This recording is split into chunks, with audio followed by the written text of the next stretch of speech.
They finish above Sheffield. Well, we'll get to tonight's action in just a minute, but first, the big news of the week in the BBL is the Newcastle Eagles claiming the league title. They did so without even needing to play, as the Leicester Riders downed the Plymouth Raiders to end any mathematical chance of the Eagles being caught, and they secured their third trophy of the season. Let's get confirmation of that from the league table. There are still scenarios that can see Worcester, Plymouth and Leicester finish level on points with the Eagles. Indeed, even outcomes that end in a three-way tie between the Eagles, Raiders and Riders. But all of those possibilities end with Newcastle as champions. The other three are fighting a close battle for second. Glasgow can claim a fifth spot tonight, but Sheffield or Guildford could still pip them. And Milton Keynes meet Cheshire and Mersey over the next few days in the race for the final playoff spot. Well, tonight I'm joined by Todd Cawthorne, the former BBL legend. Todd, great to have you with us again. First order of business, Newcastle champions. Once again, they've showed a tremendous consistency of success. Yeah, I mean, they've invested well. They brought good talent in. They've got some very good American players, but they've developed English talent as well. And you can really tell over the last 3 or 4 years of the success, that consistency has come from those English players. And also Fab's done a fantastic job of holding those guys together. He drives them so hard. They respond every weekend and play well for him, and it's testament to him as a coach. And of course, that's their third title of the season. They did the clean sweep back in 2006. Would you bet against them again in the playoffs? No, definitely not. I think somebody's going to have to do something awfully special. There tends to be a little bit of complacency maybe after you've won 3 trophies, but with Fab at the helm, I don't think that's going to happen. And looking forward to tonight's game, Sheffield boosted by the return of Nate Reinking after a long injury layoff. That gives them some extra depth in that backcourt, and they can go with a real three-point threat.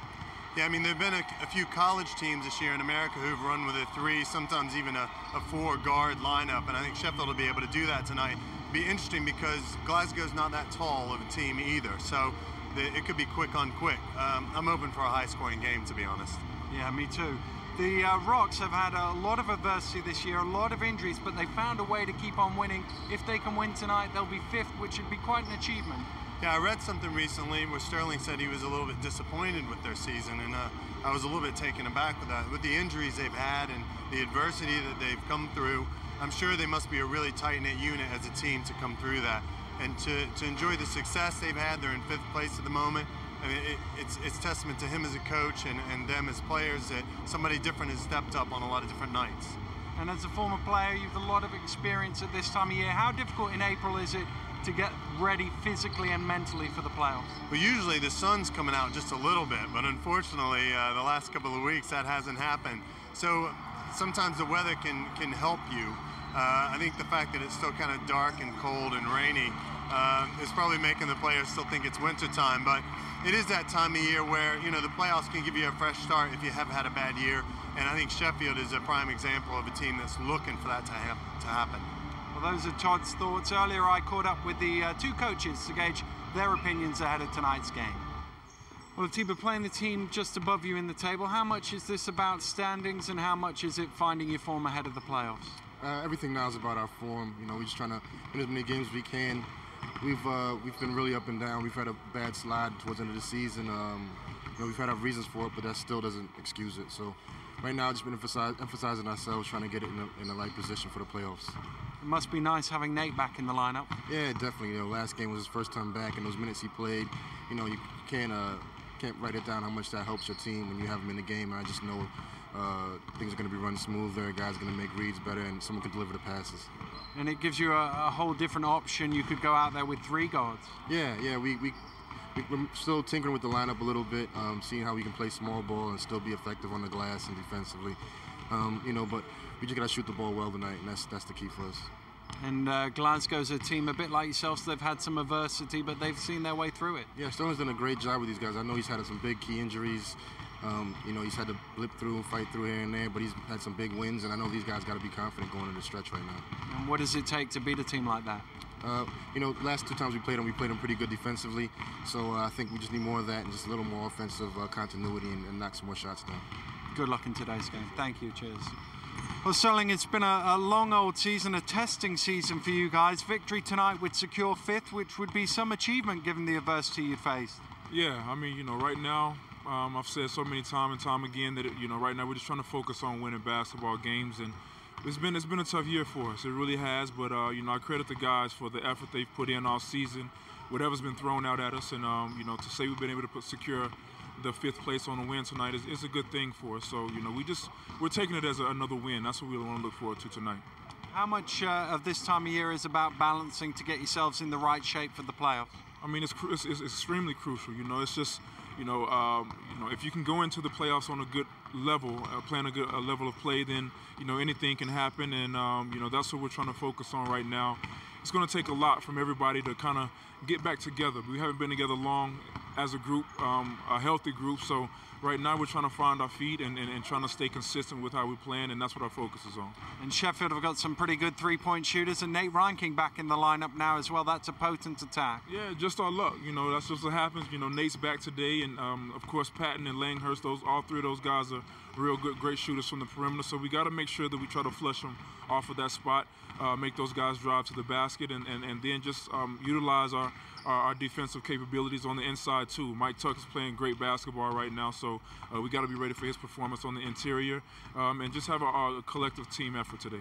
Yeah, how do you guard a guy like Tuck, because he is a big unit inside, but he's a capable shooter as well? Yeah, no, it's a tough matchup. It really is, because he does. He's able to balance both of them. So you got to be able to find that guy who can kind of is a tweener, so to speak, who can kind of play inside and outside on both ends, defensively and offensively too. But when you have a good scorer, you always got to try to make them play defense, and so that's what we want to try to do is make all their weapons today do a good job defensively, and hopefully it'll come in our favor. Good luck today. Thanks. Well, the game just a couple of minutes away. Let's take a look at the 2 lineups for tonight's action, starting with the hometown Sharks. And Nate Reinking's return to the roster has further bolstered what is already a potent three-point attack. Jimmy Langhurst and Ryan Patton are 1st and 2nd in the league in the three-point shooting charts, whilst Mike Tuck and Olu Babalola are also capable of knocking them down from distance. Todd, how do you judge the balance of this Shark side now with the playoffs just a couple of weeks away? Well, I think they have struggled for an identity inside and outside all year. I thought at the beginning of the year they had quite a few players that probably were very similar to each other. And then they brought in Langhurst. He's a guy that has consistently knocked down the outside shot. They added Patton after Christmas, another three-point threat. And now Nate Reinking, who was already one of the best shooters this country's ever seen, is back in the lineup. So I got a feeling that, the trend is going to be for them to take a lot of outside shots. But then again, they are shooting the ball pretty well from that distance. And let's have a look now at the Glasgow Rocks. And Glasgow have done remarkably well to hang on to 5th in the face of all their injury concerns this season. Their durability and flexibility in terms of how they play and who plays has been a definite strength of theirs.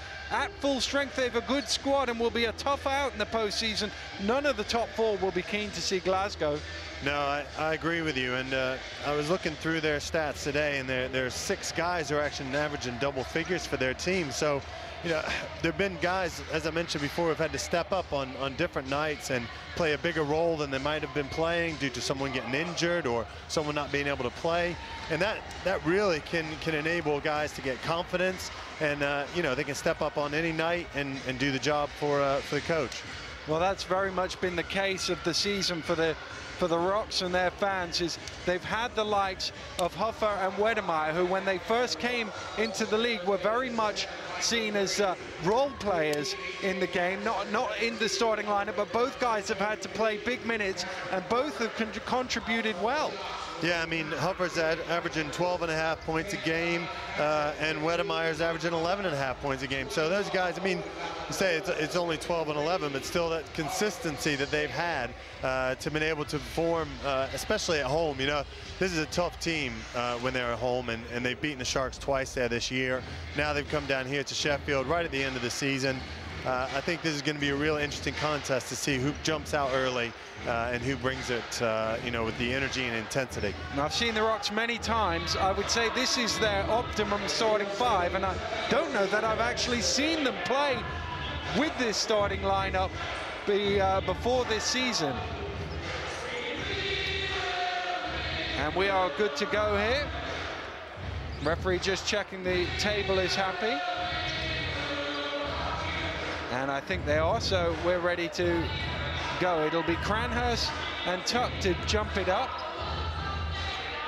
Well, Cranston and Tuck are, that's going to be an interesting matchup, actually, because he's a big boy, and, Tuck's going to have to work hard in the post. That may detract from some of his offense. And will they go straight into Cranston? Yes, they do. Cranston backing down on Tuck, gets his own rebound, will try again, and Tuck hitting the deck. Home fans wanting a foul, the away bench wanting a flop. Well, yeah, that's always a difficult call for the ref to make there. He did lower his shoulder a little bit, but, I think sometimes you got to take that contact.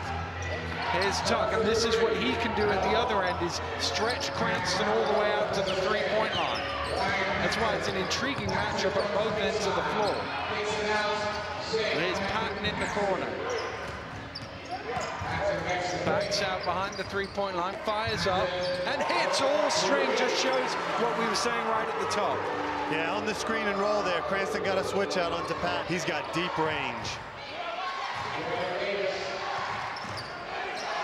Harrison to Cranston. Just had the space along the baseline. Now he's trying to muscle his way through. If he'd gone quickly, there was an easy lay-in for him. Patton pushing, bounces it down to Babalola. A little fall away. Made that shot more difficult than it needed to be, but it went in. Yeah, I mean, Babalola's got that kind of ability, though. He loves the fadeaway shot. He practices it. He shoots it in the game. So when you knock it down, when he knocks it down, it's not a big surprise. Here's Murray. Broken up, but it still got to Cranston.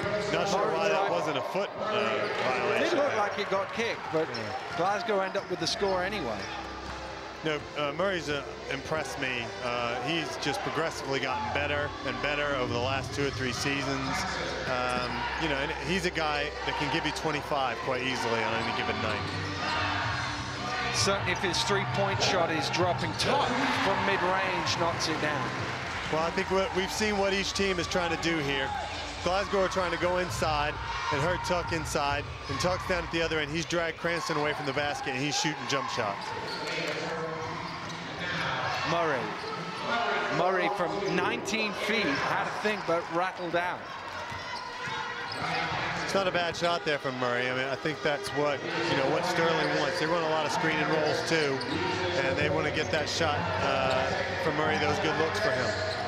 Langhurst under pressure, can't convert. Might be an offensive rebound. Babalola fighting for it. Last touched off Patton, although he doesn't necessarily agree with that. It did look from here as it came off the Sheffield man last. Let's see if we can tell from this replay. Nobody wanted to grab it, did they? 2, 3, 4, 5 players there that grabbed it. Still I think Patton actually got it. Yeah, I agree with you. I think Patton actually got his arm grabbed and knocked the ball out. The referee's just given a technical warning, but judging by the signage, it was for a flop rather than for arguing. So whether they were going back to the Tuck from earlier, but not quite sure. But somebody's on a warning. Nobody's sure. That's a poor pass from Green, which is picked off by Babalola. Patton hits the deck, gets back up and is handed the ball. Stolen away by Green in the passing lane, and he will run it back for an easy 2. That's a really dangerous pass, that cross court. You see it here. It's an easy one to intercept. You got to be really sure that the man's open when you pass that. Here's Langhurst for the Shocks, driving along the baseline, nowhere to go, and that one's picked off as well. Davis coming up with the steal. Gets it out to Green. Davis actually falls over onto the advertising hoardings. He seems to be okay as Cranston converts at the other end. Well, if they're going to have Colin Singh on Cranston inside, he can do that all night long. He could probably have 40 if they want to go to him every time. Here's Langhurst now for the Sharks. Babalola with that little step back. That one's off the mark, but the rebound ends up in Tuck's hands. Tuck, nice step under.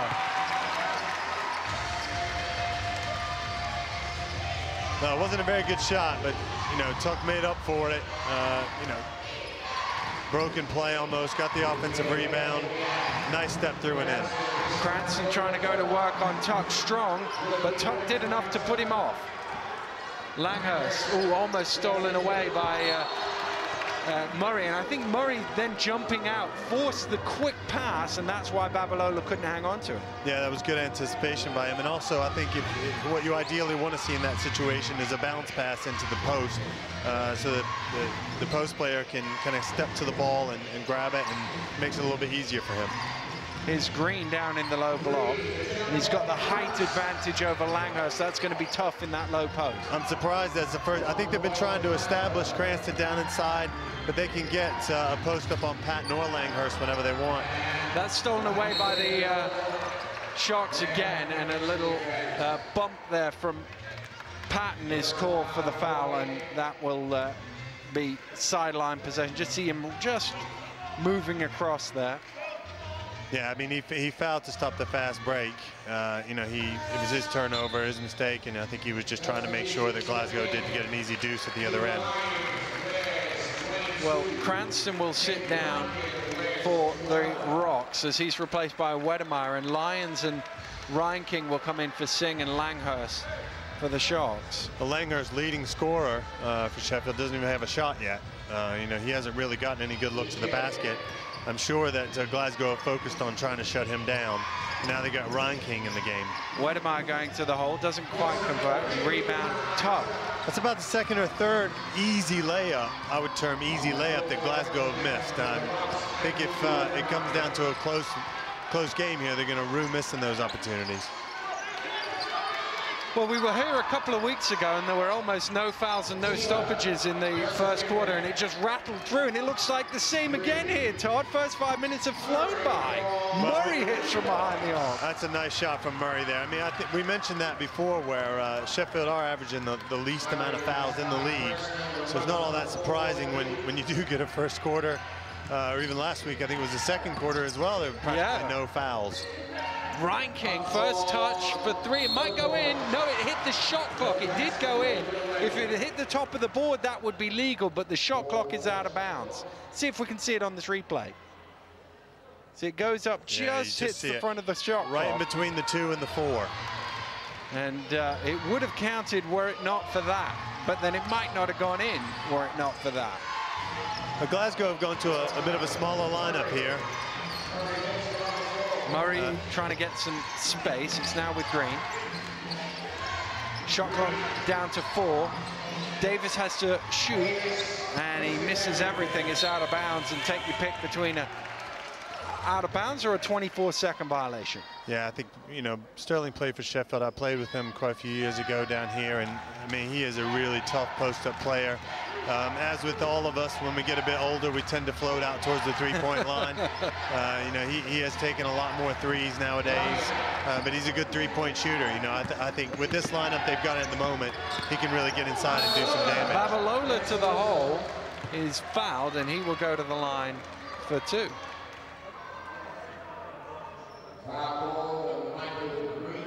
And they just found a little bit of extra space there to allow Babalola to cut from high to low. Well, the key came from the penetration there. Once you get the penetration, you draw the defense, and then your teammates cut into the basket, they're going to be wide open.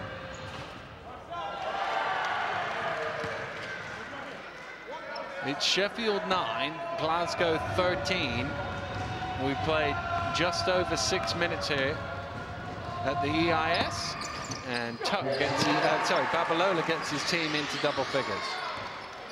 Well, it was a low-scoring first quarter last time we were here a few weeks ago, and no fouls didn't seem to accelerate the scoring at all. Here's Murray, which seems slightly counterintuitive, but Murray drives to the basket, a little finger roll, didn't think he had quite enough on it, but it found a way in. It's just outstanding heads-up play. But I think he lulled his defender to sleep there, trying to get rid of the ball, and all of a sudden exploded to the basket for a deuce. Here's Tuck to Pat. Trying to get it to Babalola, but he's had to come all the way to the three-point line to shake off Davis. That's some good defense by Sterling Davis. I mean, Davis is playing Babalola to go to his, he wants him to go right. Babalola loves to go left, and Harrison from behind the arc doesn't go. Babalola with the rebound. I don't like those offenses where nobody else touches the ball. You know, I just think that makes it really, really difficult on your teammates. It's a great pass there. Reinking leading to Tuck. And of course, we talk about his offense and his shooting and all of that, but Nate Reinking is a smart basketball player. He knows how to find his teammates. He's not on the Great Britain Olympic team for nothing. Yeah, you know, he's got the whole package. Wedemeyer to the finger roll, and it's good to see him back out on court. You mentioned the GB team, which was announced last week. It's good to see him back out playing so that he has the opportunity to be fit for London in the summer. Yeah, I mean, he's got a lot of work to do, you know, to get back to the type of fitness that he'd be happy with. But you know, it's better to start now than have to worry about it in, say, you know, late May. Almost stolen away. Tuck did well to back that down. Babalola out to Reinking, fires up for three, a little bit short, and Wedemeyer pulls in the rebound. Harrison skipped round to Murray. Here's Harrison again, looking for some room in the lane for two. That's what Harrison can do. You know, he wants to penetrate into the lane, and he wants to pull up for those 10, 12-foot jump shots. I mean, that is his game, and he's very good at it. And we talk about the offensive potency of having Patton and Langhurst on your roster, but of course, neither are the biggest men, and if you come up against bigger guards, it can be quite a hard job for them defensively. Yeah, I mean, Glasgow have only really gone inside and tried to post up Patton once. I thought they would probably try and do that a little bit more. And Cranston's been out of the game for a long time now. Davis pulls in the rebound.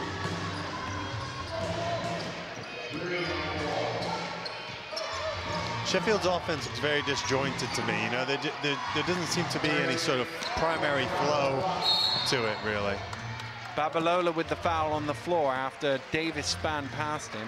Yeah, he's tough in there. I mean, I can't say it enough. You know, he was a really good post player when he played for Sheffield, and he can get in there and do some damage. I mean, he's a big body, he's strong, and he's quick. Is Murray off the double screen, the head fake, trying to bounce it in there. That was a poor pass, and Sheffield have turned it into an offense really quickly, lightning fast down the court. Well, that's a danger of a play like that when you're running everything to the baseline. You've got all your offensive guys down low. If the ball flips out or there's a turnover or batted away, and the other team's down the court in a flash. Wedemeyer giving some space from behind the arc and makes them pay for three. He's impressed me so far tonight. You know, he hasn't really done anything outside of himself. He's really just taken everything that came to him. He's knocked down a couple of layups, knocked down a three now. The offense for Sheffield, everything looks like forced, you know, or the offense for Glasgow, it just looks like it's coming quite easy for them. Again, good defense from Davis to make it a tough shot for Babalola. The Rocks can tick this one down as we come to the end of the first quarter.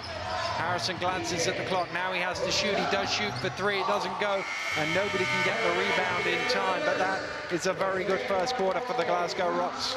Yeah, I mean, that was a good challenge, actually, at the end there by Babalola. They switched to screen and roll, and he kept Harrison from getting a shot off.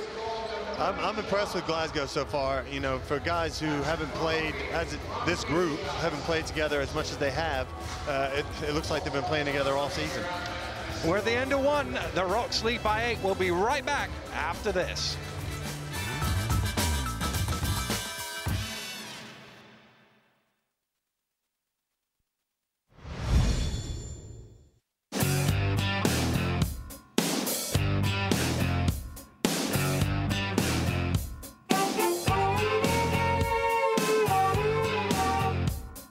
From performance to prose, classical to comedy, and the canvas to the screen, Britain's unique award show celebrating the arts is back. Join me, Melvyn Bragg, for the South Bank Sky Arts Awards this May, only on Sky Arts 1HD.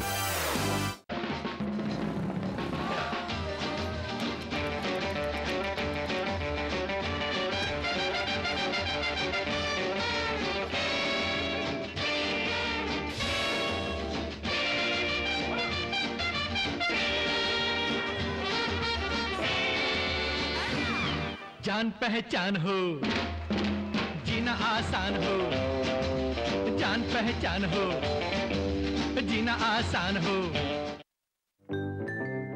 We believe that if love is a chemical reaction, chemistry has a good chance to make the world a more harmonious place. Chemistry works so that plasters end up loving the water. Families are less afraid of energy bills. And even cars and city centres get along better. That's why we don't just make chemicals, we create chemistry. BASF, the chemical company. It's the keeper's knee, I think. He won't be able to continue. And England need to find a goalkeeper from somewhere. You cannot see how they can win this shootout now. Oh, who's this? Well, it's Van Persie. Oh, he saved it! Whoever he is, he saved it! Over the bar! Oh, look at that! He's only won it for them. England has a new hero. Extraordinary. Sky Poker and Sky Channel 865 are giving you £10 free to enjoy a great way to play poker at skypoker.com. With a growing community of UK players, opinion and strategy from Sky presenters and pros, and monthly bonuses that reward your loyalty. Whatever your level, play the nation at skypoker.com and watch us on Channel 865. It's quick to join, so why not use your £10 right now? Skypoker.com, £10 completely free.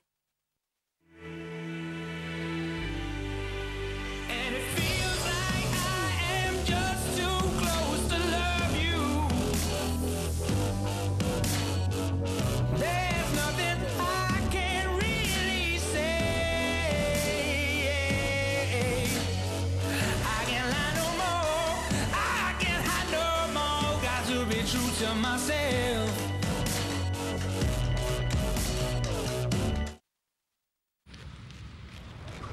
Yeah, that was good. Good effort. Well done. Let's go again. Ready? We all lose more than water when we sweat. Powerade Iron 4 hydrates better than water by replenishing fuel and minerals. And now, get the Powerade Olympic Games sports bottle free with Powerade promotional packs. Powerade, hydrating the 2012 Olympic athletes.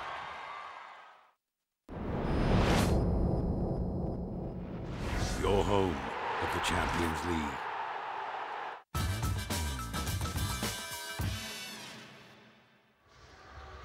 Welcome back to the EIS in Sheffield, where it is the visiting Rocks who have the lead. Remember, if Glasgow win this game, then they will guarantee themselves 5th in the BBL Championships. They won't be able to be caught by the Sharks, courtesy of a 3-0 head-to-head series win, which is the ultimate tiebreaker between the teams. And through the opening 10 minutes, it's certainly been the Rocks who've had the upper hand here, Todd.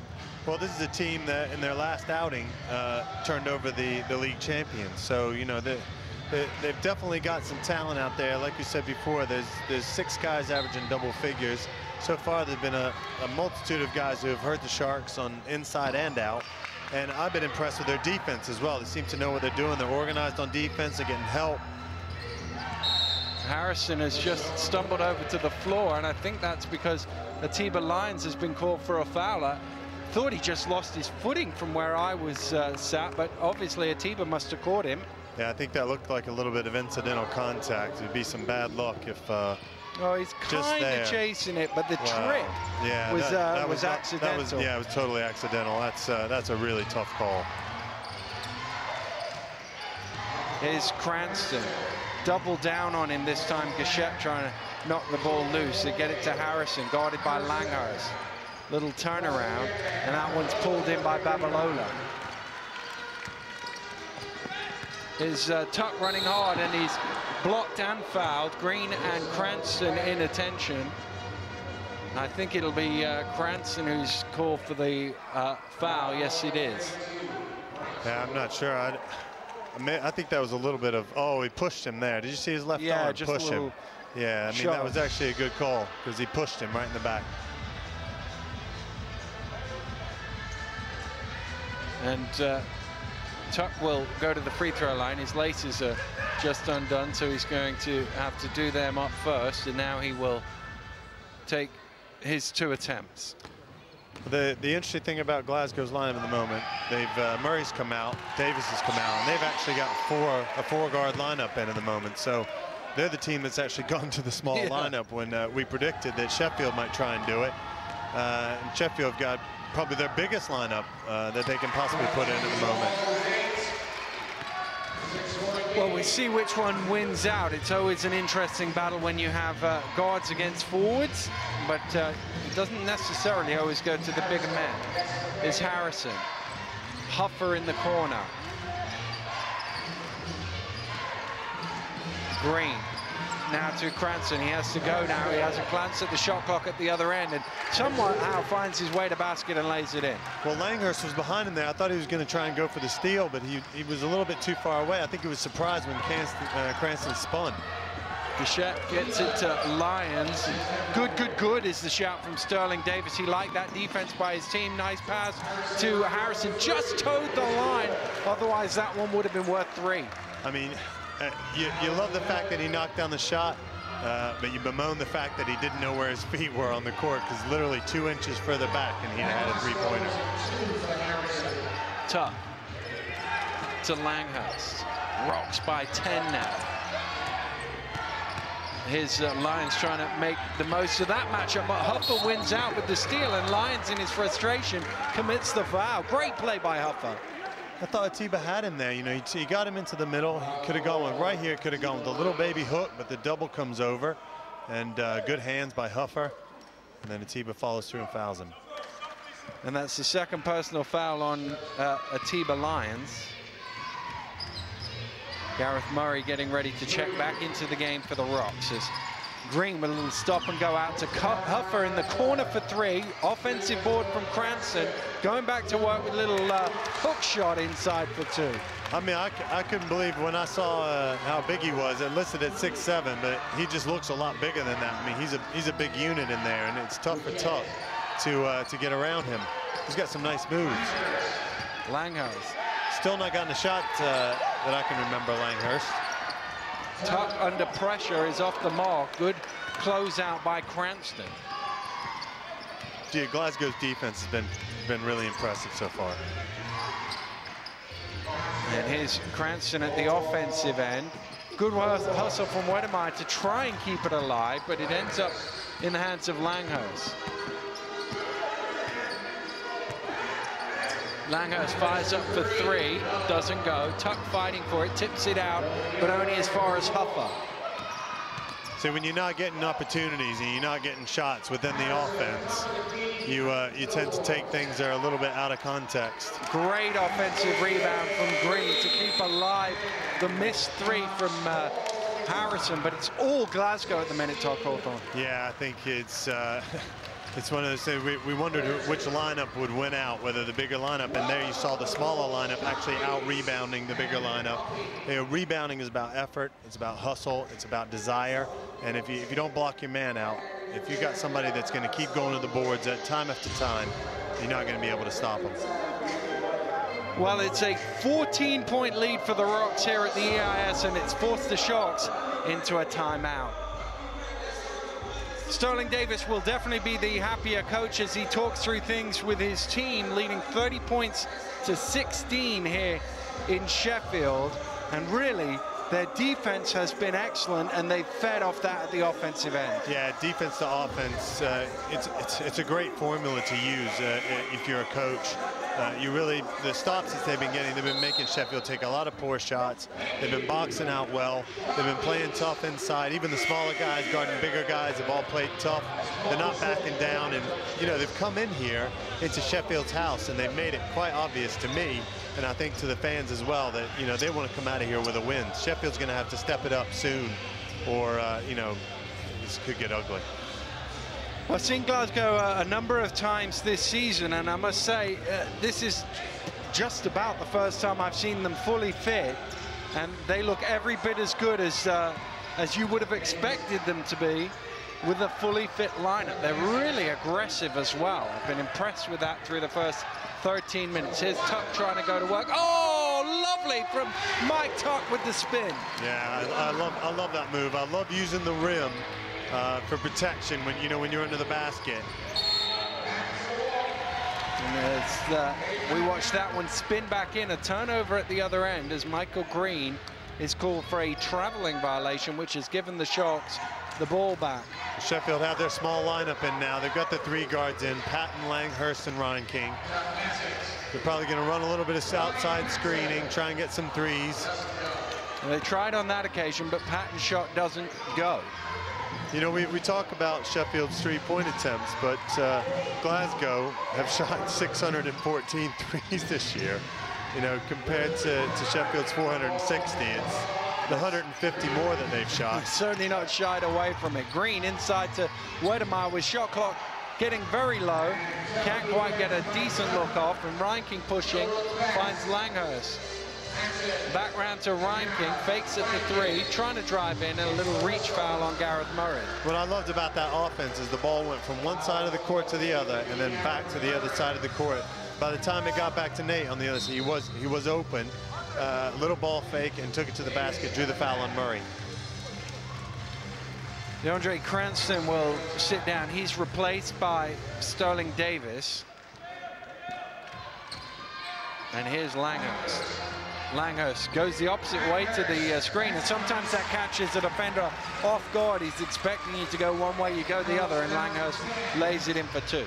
Yeah, I really like that play. We see a little bit of pressure now. Looks like a bit of a trapping zone that Sheffield are running. It's just throwing Glasgow off a little bit. They don't really know what to do with they miss Wedemeyer, though, and Davis certainly didn't with a good pass. Well, that's the thing about the zone. You've got to have the opposite side drop down into the basket. If you don't, you're going to have somebody wide open, and that's what happened there. Ryan King throws it down to Babalola, trying to work on Wedemeyer. A little help from Murray. Langhurst skips through the middle, tosses one up, gets his own rebound, penetrates again, blocked from behind by Huffer, and there's a whistle on the play. I'm not sure who that was on. It's on Danny Huffer, called for the foul. Let's see if we can see it on the replay. Well, that was extremely clean. That was extremely clean. That's, you know, he'll be very disappointed to have gotten that foul. Well, that's why I wasn't quite sure who the foul was on originally, because the block looked so clean in real time, but the referee on the baseline thought otherwise. Langhurst hits from the foul line. We approach the midpoint of this second quarter. This will make it a 10-point game. Best free throw shooter in the league, Langhurst, 94%. Which is ridiculous. That's a backcourt violation. It's where you take off from, not where you land, and Davis took off from the backcourt, caught the ball in midair, and landed in the front court. That's a violation. Yeah, this tiny little bit of pressure, which really shouldn't be getting to Glasgow, has thrown them off their stride. You know, it's one of those situations where you just, as a coach, and Sterling's actually out there. Oh, well, there's a violation straight back. They had to throw the ball into the front court. Yeah, exactly. Well, usually in that situation, the referee says to you have to go forward, especially if you see a guy in the backcourt, especially for a guy in his first season out of college, where you can throw it from the end line into the backcourt if you want to from an inbound. Huffer rattles one in for 3. I mean, Hufford's averaging 12.5 points a game. You know, he's shooting the ball well from 3-point range as well. Tuck clears some space. Patton with the rebound puts it back. They needed that, Sheffield. And once again, not a great shot, but, you know, teammates are there. There's 5 people out there. Somebody helped him out. Patton with the stick back. Murray round to Davis. Thought about the shot. Did he step on the line? Yeah, he did. So often now you get that where players stepping back, and shouldn't really make a difference in the corner there, because the 3-point line's not any longer, well, it's an inch or 2 long, but not as long as it is up top. It's about fundamentals. It's about being able to fake and then step as you put the ball down without stepping back, which is something I try and teach my young players to do. Babalola is blocked. Tucker's rebound can't convert. Wedemeyer gets it. Broken up by Patton. Can he save it? No, he can't. That's great hustle, though. I mean, you know, you want to see his teammates going over to say great hustle. And the fans in the front row getting a close-up view of Ryan Patton. But Glasgow had 3 turnovers in the first quarter, and I think they've well surpassed that here in the second. I wouldn't be surprised if they've got more than 5. This little bit of pressure got to them, and they'll be coming down the court this time, trying to get something inside. Well, E.J. Harrison is back into the game. Here he is on the ball. Green. Wedemeyer comes up to offer a screen. Tuck jumps out on the help. Good hands from Langhurst, but somehow he got it to to Murray, and Green comes down with the rebound. Here's Murray from behind the arc. Can't leave him that open. It doesn't go this time. And I think Wedemeyer is going to be called for a foul on the rebound. Well, at first Glasgow didn't look like they knew how to solve this zone, and then all of a sudden they got a couple of wide open shots that they just weren't able to knock down. They're good looks, you know, just not knocking them down. Cranston will check in for Sterling Davis.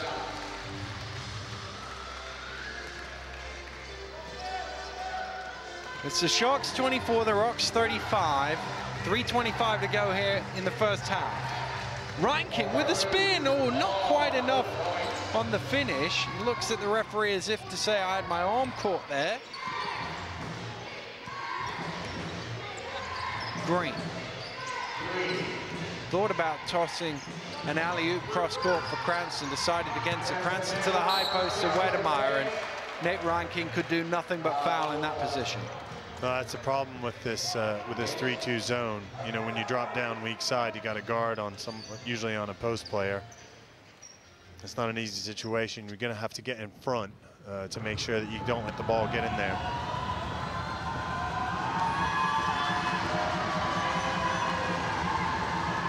Wedemeyer at the line. The first one is good. Stretches the lead back out to 12. Andrew Wedemeyer shooting just a tick under 80% from this distance this season. And the second one is short.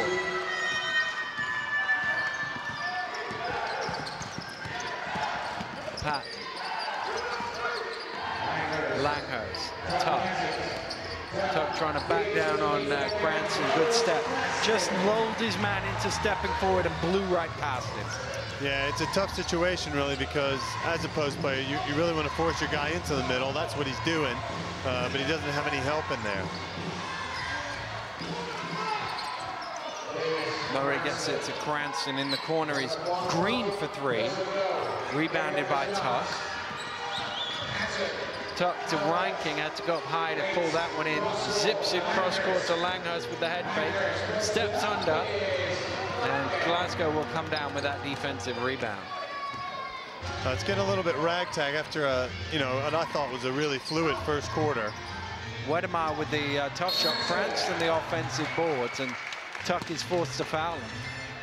That's good hustle there by Cranston.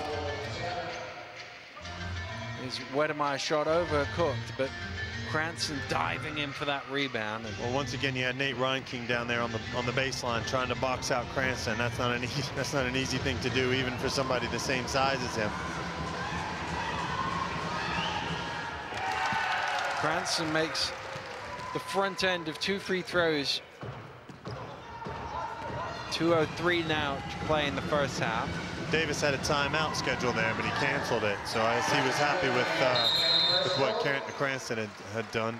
Yeah. Now I think Atiba Lyon's going to call a timeout instead. So well, it's amazing what 2 free throws can do, because you had a timeout coming one way, and then he said, no, we'll be all right with these 2 free throws. And Atiba calling the timeout the other way. His team trailing by 12. Well, Reinking, Langhurst and Patton all make their way back out, so they do keep with this 3-guard lineup, the Sharks. Got Babalola back in the game now. He's out on the 3-point line, gets it to Reinking. Tuck offers the screen, gets it back. Now Cranston in his path. Tuck under pressure, shot clock down to 5. Babalola with the spin to the left, doesn't quite go. Tuck couldn't quite tip it in. Harrison pushing, still Harrison, to the finger roll it goes for E.J. Harrison, and the foul is called. He is so smooth. I tell you, on the break, he just accelerated there, went right past everybody. That is nice. Nice with the left hand, good fundamentals. And really one of those where they never got enough of a foul there. If you're not going to foul him, let him lay it in. If you're going to foul him and make him go to the line for 2. Well, I always preach to my kids, and I'm sure a lot of coaches do. The first thing you have to do on a fast break is stop the ball. They all sort of left him there, and he just took full advantage, and little roll around the ring was good for a 3-point play. Now the Rocks lead is out to 15, as many as they've led by. Patton dancing his way through. Didn't think he expected to be that open, so he tossed it up. That was really nice how he did that. And back on the defense, Patton with the steal. Is there a foul, or is it just out of bounds? No, it's a foul. No, it's not a foul. Look at each other. They're going nuts in the stands behind us. It's not a foul, actually. No, it's I thought he did get fouled, but he got his legs taken out from under him. If the earlier call that E.J. Harrison fell over was a foul, that was 10 times more of a foul than that one was. Well, I'm not sure there'll be anyone convincing those sat behind us, the Sharks fans, that wasn't a foul. Sharks still in this 3-2 zone here, but Glasgow are running a 3-2 matchup against it. Cranston with a little turnaround. That's going to be a really tough call there on top. You don't want to foul a guy who's fading away from the basket, that's for sure. It's his second personal. And Cranston will go to the line to shoot 2.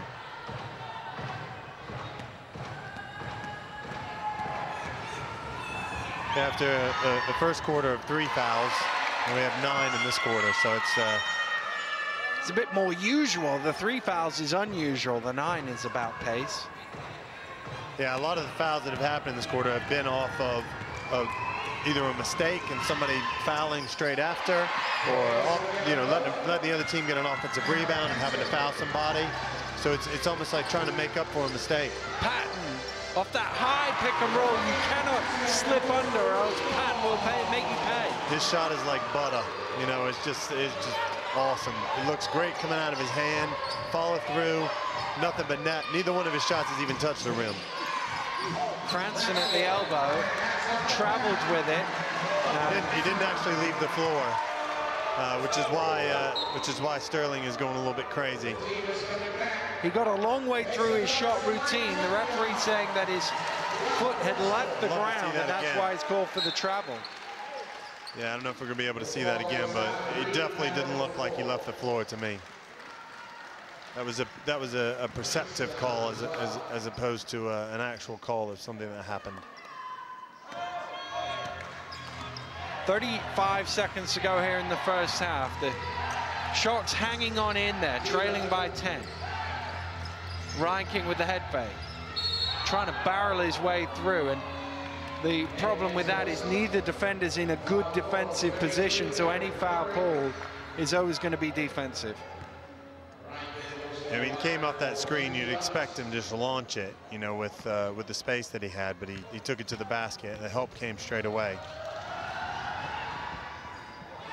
Well, I was just about to say Nate Ryan King, as you would expect, is an excellent foul shooter. He's just coming back from this injury. That's I true, just think he's just not comfortable yet. I saw him in the gym shooting a couple of days ago, and he really is just getting the confidence back and being able to cut and being able to do the things. And Nate jumped so high on his shot, that he needs to be comfortable with that to be able to do it. Here's Green. They're just going to tick this one down. The shot clock is still on, but there's only a split. Oh, they were trying to tick it down, but they ended up throwing it, well, virtually to Todd Cawthorn. You should have shot that one, TC. Well, one-handed shot from here. The percentage is not good, I don't think. So 7 seconds to go as Ryan King runs it back for the Sharks, pulls up for 3, halfway in, and it's back down on the ground. And no doubt about it, the Rocks have had the upper hand, but Sheffield going into the locker room only down 9, they'll be relatively pleased. Well, they're a team that what I would call hanging around. They're not playing that well, so I think to be 9 down at halftime, T would be very happy with that, considering the troubles that they've had, the zone maybe, and the little bit of pressure got them back into the game, and I think hopefully he'll realize that and try a little bit more of that in the second half. Well, it's been a good half for Sterling Davis and his Glasgow Rocks. At the interval, they've opened up a 9-point lead here against the Sheffield Sharks. We'll have second half coverage after this break.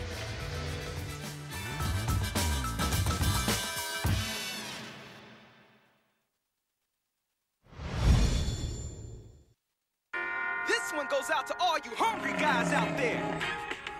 Feed the belly or you'll be sorry. You're the girlfriend's belly, and boy, you got the hunger. You rumble like an earthquake, and twice as loud as thunder. Yeah. Drowning out the stereo. Belly is about to blow. Need some more, like Oliver Twist. But tell us, Tommy, can you do this? Boom, munchie time. Hungry like the wolf, baby.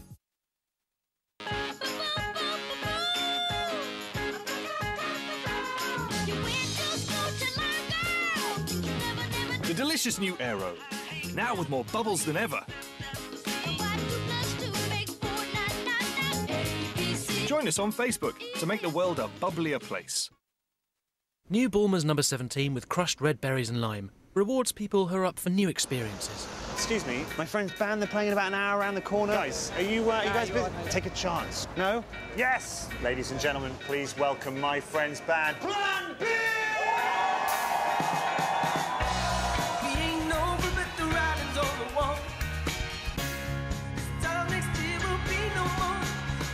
Bulmers, keeping things original since 1887. Itchy, flaky scalp. T-Gel Anti-Dandruff Shampoo helps eliminate dandruff starting after just one use. T-Gel Anti-Dandruff Shampoo from Neutrogena.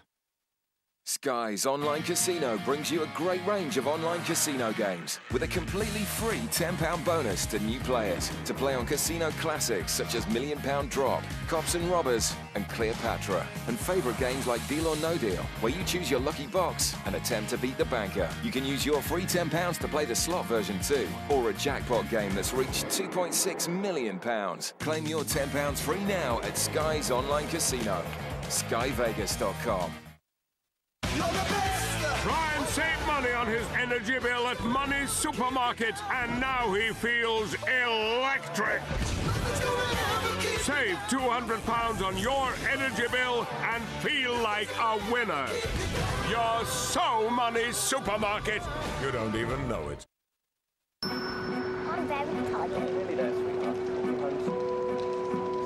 About 11.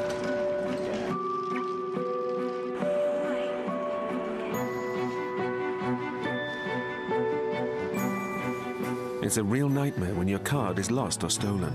But NatWest's emergency cash service means you could still get your cash, even if you don't have your card. Let me get it sorted. I'm in an airport. Call anytime, and you'll be given a special code, which you can use at any NatWest cash machine to withdraw up to £300.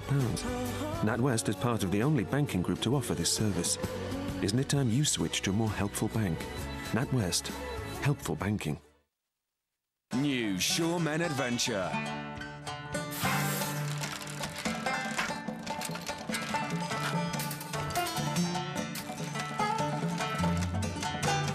Protection that keeps up with your high adrenaline situations. New Shoremen Adventure. Sure, it won't let you down.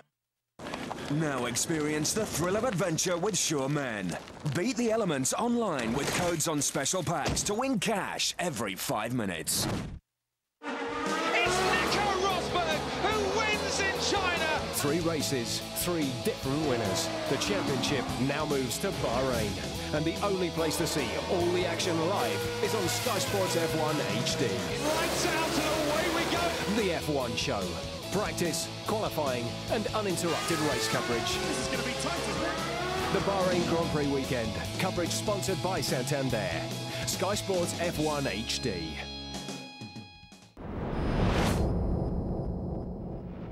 Your home of the Champions League.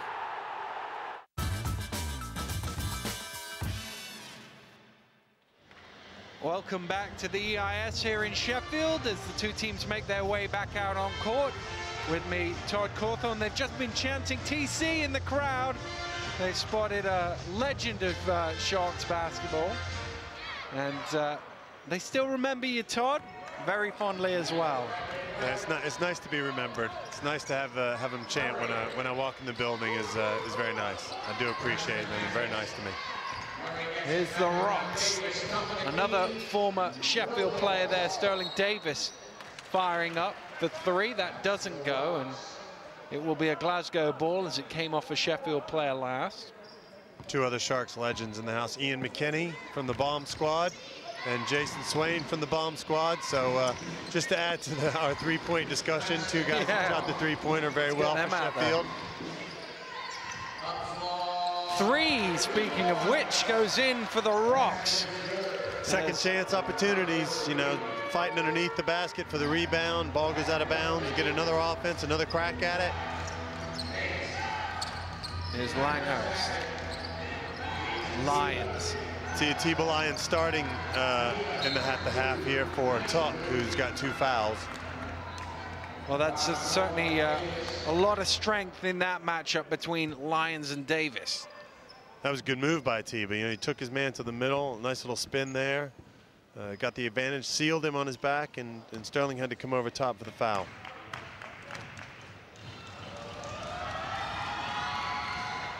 And now Lyons knocks down the first free throw. Atiba having some knee problems, I think, earlier in the season. And, you know, when he first came over here, he's one of these guys, he's a real utility player, you know, handle the ball extremely well for his size. Could post up, does lots of things well. Babalola gives Sheffield some second chance opportunity, but Nate Reinking can't knock down the 3. Nate's just short arming it. You know, you could just tell that he's not quite fully confident with jumping up so high on that shot. Not quite got the explosiveness back in that knee just yet, but no doubt it will return. Murray driving through, out to Davis. Shot clock getting low, Davis driving in, and that was a little bit too easy for Sterling Davis. Well, I thought he traveled when he first caught the ball, but he made a nice move to get to the basket, and nobody seemed to step up and want to stop him. But then again, I'm not so sure I would want to either. Langhurst has it knocked away by Green, and Rocks can attack once more. Thought Langhurst went a little bit too deep there. You know, he had opportunities to make the pass before that, just kept hold of it a little bit too long. Skip past Vance Harrison. Out to Davis, into Green. Green, tough shot from Michael Green. He took 2 steps there and seemed to, with his second step, he seemed to go back about 5 feet. It's another look as this little fall away. The foul at the other end has been called on Cranston. And it's Tuck checking into the game for the Sharks.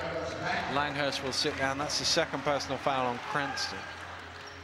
Well, Green only 6 points in the first half. He averages about 18. So I think we can expect probably for him to get some more shot opportunities here in the second half.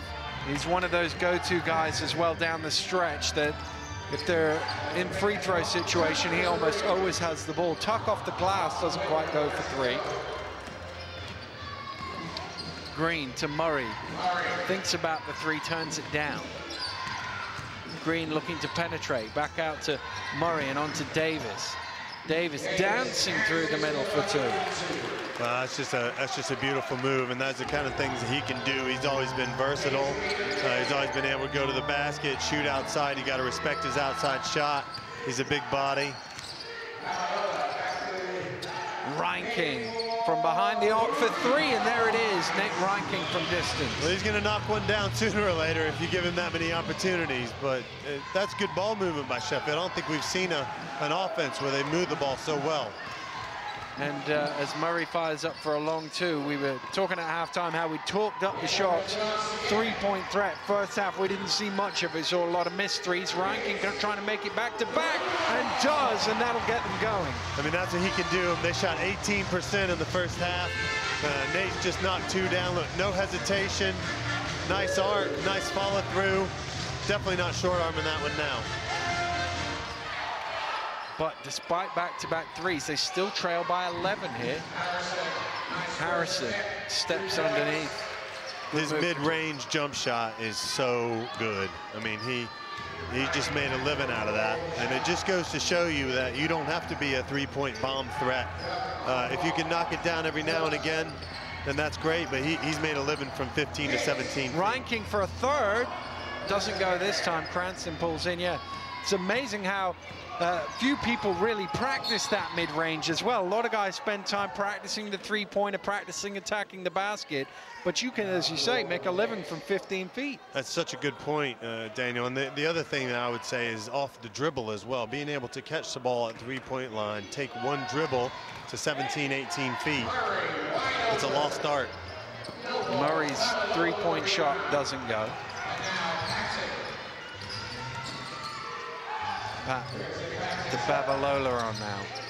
Well, when the Sharks move the ball like this, you know, they look like a completely different team. Babalola from behind the arc, and Sheffield certainly found their touch from behind the range here in the second half. Well, three three-pointers will get you back in the game real quick. They've erased that big lead that the Rocks had. They've got it down to 10, which is definitely manageable from this stage of the game.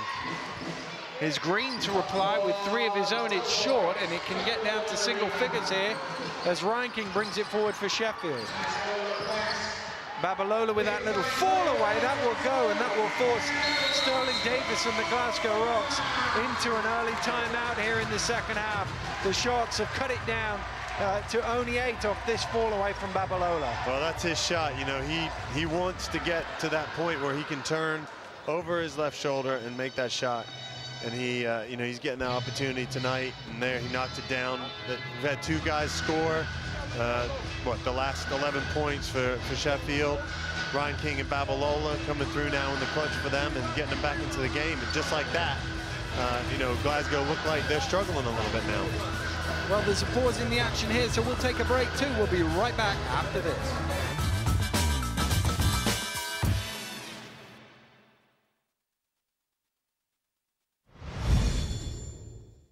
I'm Donald McIntyre, and for the last 10 years, I've had unprecedented access to one of Manchester's most notorious families.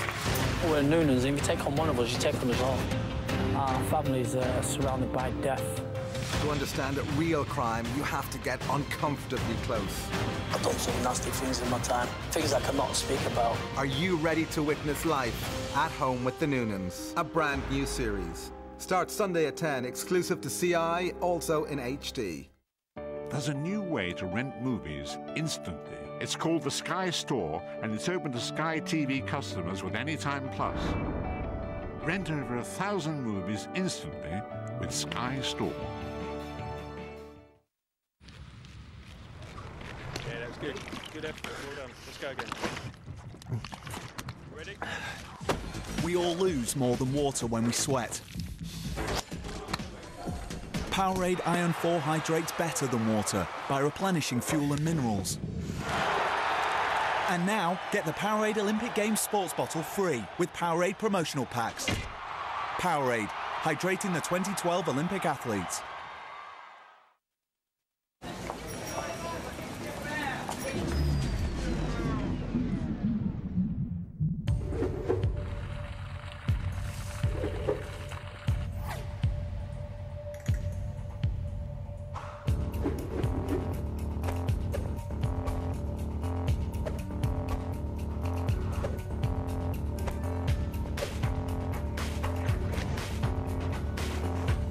The more you chat, the more you save. Get money towards a new phone every time you top up with Phone Fund on Orange Pay As You Go. Text phone to 450 to see what you've already saved. Greg Townsend wrote on our Facebook wall, "Just bet against my own team. Feel a bit dirty, Paddy." Well, we hear you, Greg. But if the boys find out, you're in danger. You'll have to disappear for a bit. Your new name is Gregos Traitorelli.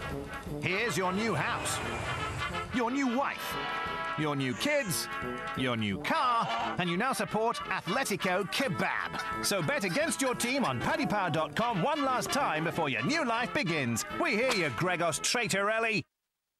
Check it out, the awesome world of UEFA Euro 2012. Collect and swap with the UEFA Euro 2012 official sticker collection by Panini. Get stuck in.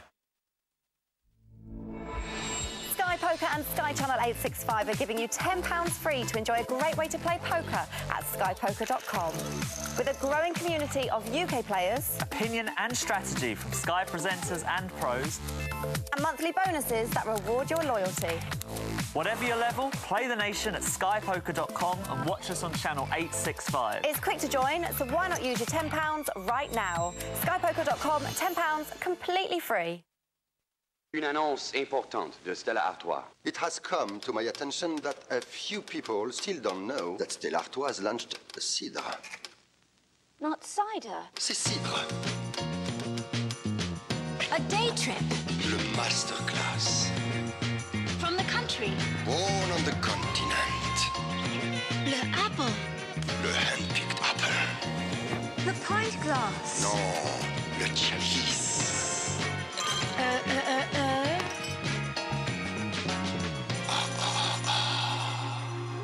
C'est cidre. Not cider. From Stella Artois. Bonsoir.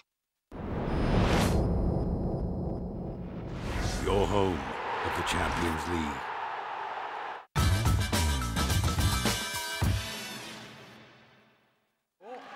.5:18 on the clock, and here come the Sharks. Be a Glasgow ball from the end line.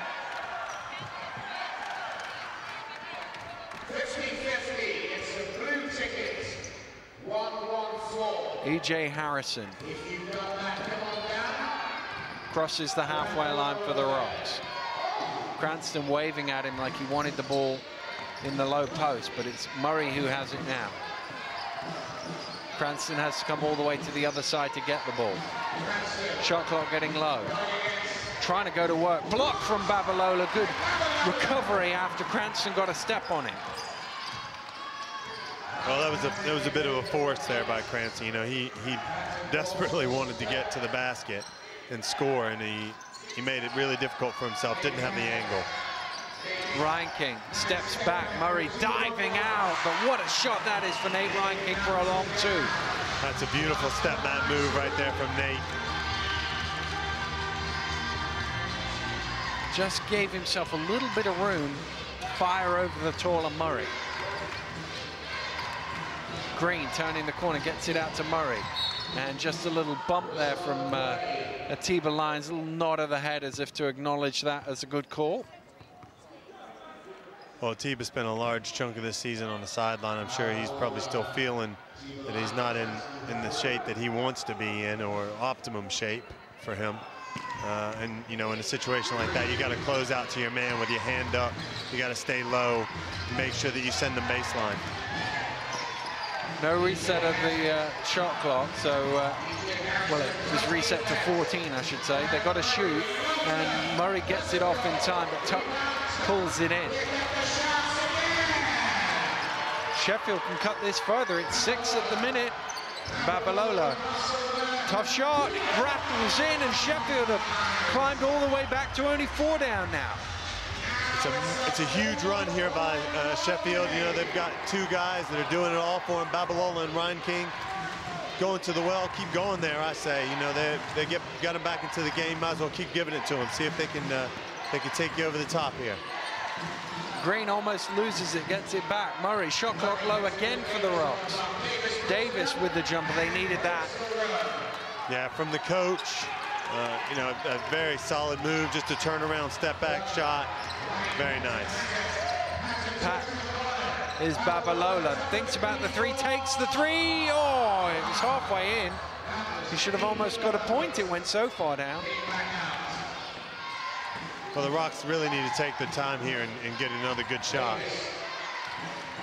Davis. Same shot, different result. This one's a little short. He was trying to get Babalola up in the air there, and it didn't quite work. Babalola actually... Oh, what a pass from Patton to Tuck for 2. That's why I love playing with Ryan Patton. He can find you when you're cutting to the basket. One of the few players that I've played with have been able to make passes like that. Travis Conlon's probably another one. 4 points between the teams, 2.5 minutes to play in the third. Looked comfortable for the Rocks a few minutes ago. And Harrison got little penetration, getting into the middle of the lane. Patton tries it again to Tuck. Yeah, same result. Another assist for Ryan Patton. Dude, Ryan Patton runs the pick and roll extremely well. It's the pass. The pass is the key part of the pick and roll. Being able to pass out of it and find your man, so important. Cranston squares up to Babalola. A couple of head fakes, and then Babalola knocks it loose and comes up with the steal. I thought Cranston switched pivot feet there. I did as well. Around. Patton fires up for three, halfway in. Rebound Murray, and that would have made it a one-point game if it had gone in. Cranston skips it round to Murray. Davis trying to find some space in that low post for it. Now he's on the three-point line, and the shot clock's at 5. Davis driving in. Davis to the hole, nice. Well, you don't want to let your man get middle, and unfortunately, Atiba let Davis get right into the middle, and that's always a tough proposition for the defense. Tuck. In the corner is Reinking. He steps back for three. That one's long, and Murray was there for the rebound. Yeah, it looked a little bit forced, a little bit labored, that shot.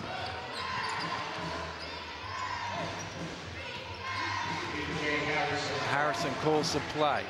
Murray offering the screen. Goes round the screen. Lyons knocked it loose. Harrison is open for a second, and that's all he needs to fire up.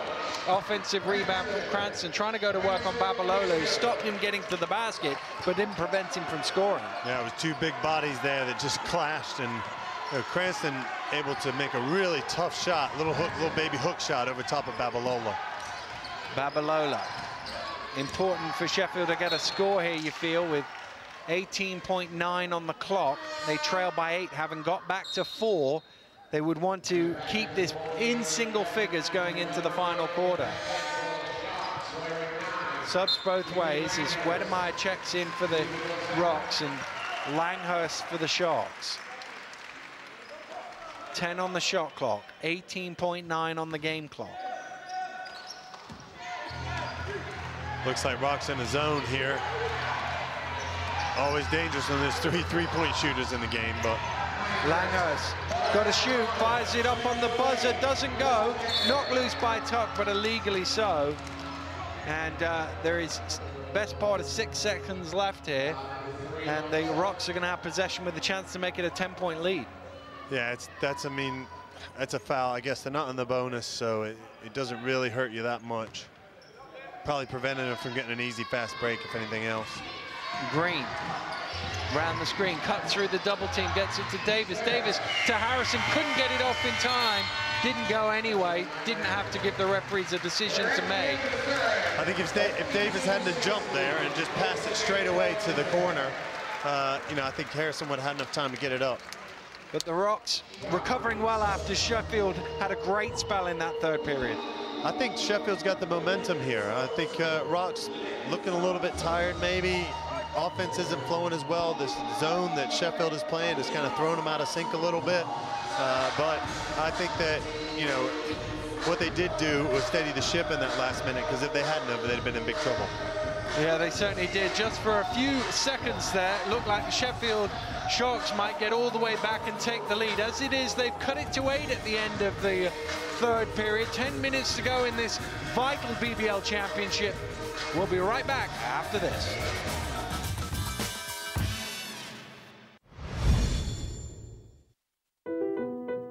Introducing Sky One, Sky Atlantic, Sky Living and Sky Arts One. Live on selected Android smartphones, iPhones, iPads or laptops. Wherever you are in the UK or Ireland. Enjoy a great lineup of TV live on Sky Go. Sky, believe in better. Maybe there's 3 tiny little robots. Their job is to make the phone work, and the leader helps decide what their job is. Hey, your job is to help the guys. Actually, they just record the stuff on themselves. And they just shoot it out. And they go inside there with a song, picture, or video, and they're pretty good. The Xperia smartphone from Sony.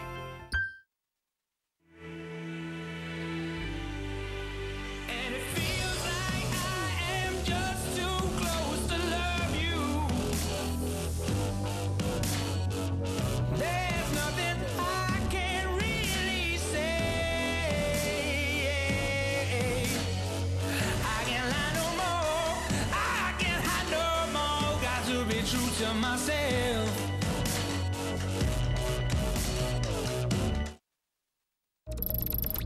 When you want forgiveness, control, and power.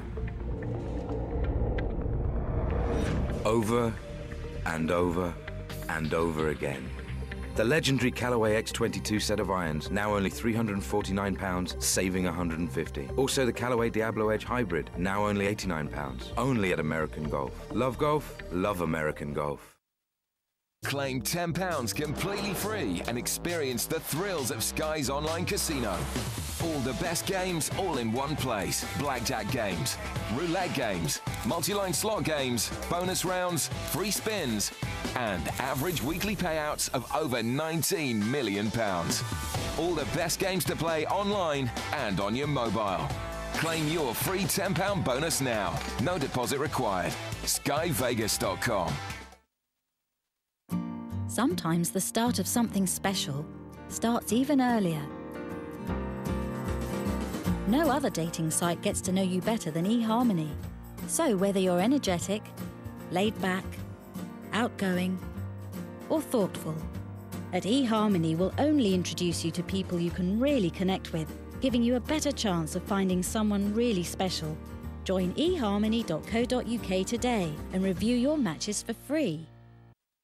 New Bulmers number 17 with crushed red berries and lime rewards people who are up for new experiences. Excuse me, my friend's band, they're playing in about an hour around the corner. Guys, are you guys busy? Take a chance. No? Yes! Ladies and gentlemen, please welcome my friend's band. Plan B! We ain't over, but the writing's on the wall. This time next year will be no more. Oh, yeah. Bulmers, keeping things original since 1887. Your home of the Champions League.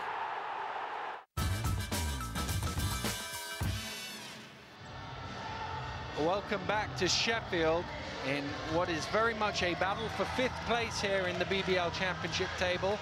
It's the Rocks, who are currently in 5th and who will secure 5th if they hang on, who lead by 8 against the Sharks, who are just behind them. It's an intriguing weekend in the BBL Championship with so many teams playing each other. You got at the top end Leicester playing Worcester, Plymouth playing Worcester, and then also going on this evening is the virtual play-in game between Milton Keynes and Cheshire as Sheffield try and force one inside, and the Rocks looking to run it back, and Wedemar just had enough to lay that one in. It's a 10-point lead. That was a tough move right there. I mean, I thought he got bumped. I actually thought he was going to pass the ball. He had a 2-on-1 and was able to finish himself. It was very impressive. Langhurst on the far side gets it in. It's stolen away though by the Rocks. Good start to the 4th period by the visitors. Well, we were just talking there during the break about the fact that only been 1 turnover for each team in that 3rd quarter. And Sheffield now starts the 4th quarter with 2 turnovers straight away in about a minute. And almost a steal right back, but behind the back from Davis to Green, but he got blocked from Lyons. Green thought it was arm. The referee said that was ball. And Sheffield forced to reset halfway through this offense. Patton from miles out for 3. All string Ryan Patton. You have got to push him off the spot. You've got to get out to him. He's got a great shot, great looking shot from outside. Murray. Sharks back into man-to-man here. Green diving in is fouled. And the foul is on Singh, so it will send Harrison to the line. Harrison just got the ball there, and he just seems to just find the gap. You know, he seems to find the opening wherever and down in the lane. Cranston's going to check back in. I mentioned the game, what appears to be a virtual playing game to the playoffs between the Milton Keynes Lions and the Cheshire Jets. It's 12.5 minutes to go in that game, and the Jets are leading that one by 14 in Milton Keynes, 65-51. If the Jets win that game, they are virtually guaranteed a playoff spot. Milton Keynes are going to miss out, it looks like, because that will give the Jets the head-to-head. We'll give you the result from that and all their games in the BBL Championship at the end of the show. But that could be a massive win for John Lavery and his team. Langhurst. Mersey also in that battle. They're playing Newcastle. They're only down 6 in that game. But you can't imagine that Newcastle will want to give up a defeat on the night they get handed the league trophy. Especially to Mersey. Yeah, especially to Mersey. Their arch nemesis of last season, and of course coached by their former coach, Tony Gavoletto. Langhurst with a nice little spin, flips it out to Patton. Patton around, they've got to shoot here. Langhurst with the head fake, gets it off with one on the shot. Oh, Singo, he missed it though. Had all the time to tip it back in and overcooked it. I think he was pretty surprised at how open he was. Yeah. He was just wide open. The ball just fell right in his lap. Speaking of wide open, Green finds a big gap down the lane. Well, when you get a cut down the basket, you know, sorry, get the ball in the post and get somebody cutting down from the top there, that's really tough to defend. Pat to Lyons. Babalola trying to force one round. It's stolen away by Wedemar. Well, the Sharks don't look as fluid as they did there in that third quarter. Nate's not in the game. That might have something to do with it. Wedemar trying to muscle his way through Patton, but he did enough to put him off. Is Patton at the other end doing what he does best, but that three is a little short. I think the roof was ready to come off. If he'd have hit that, they'd have still been down 6 points, but it would have been a nice momentum shift for him.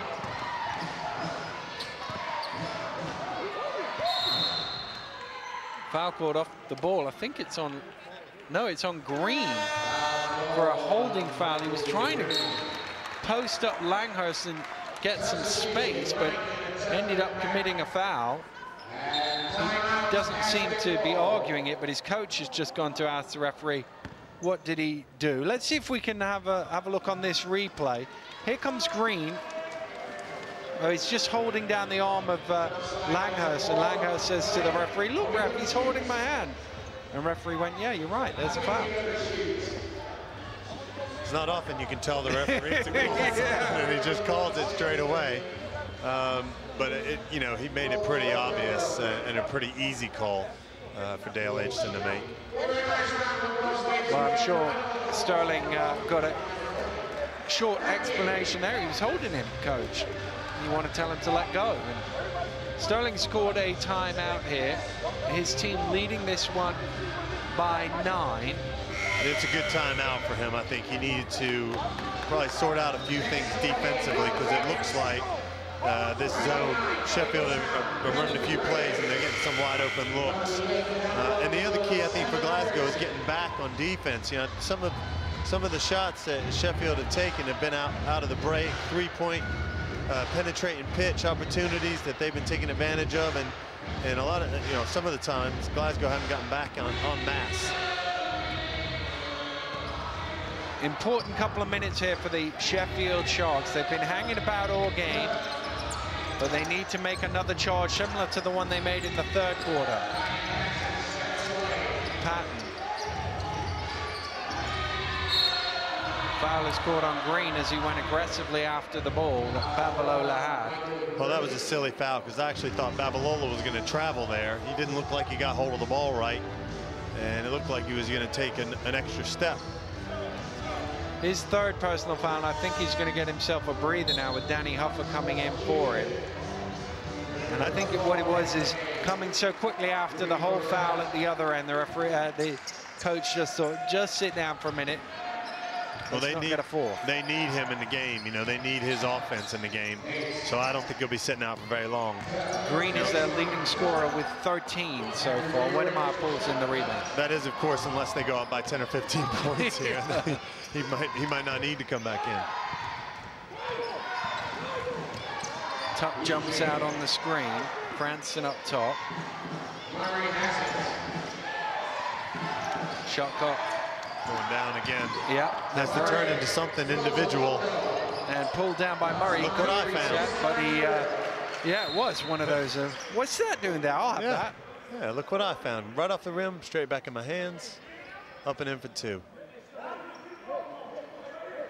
I think they've just been given a delay of game warning there, the Rocks. Not allowed to touch the ball as an offensive player after it goes through the net. And the referee just telling Sterling Davis to ward his players off that, which he does.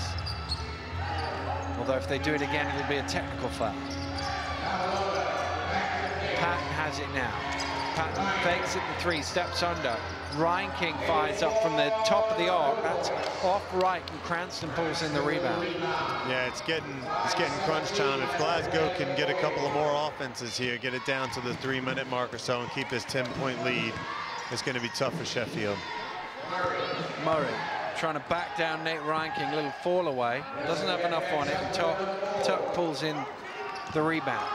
It's funny, you know, you think you should be able to post up a smaller guy all the time, but it doesn't seem to work out that way.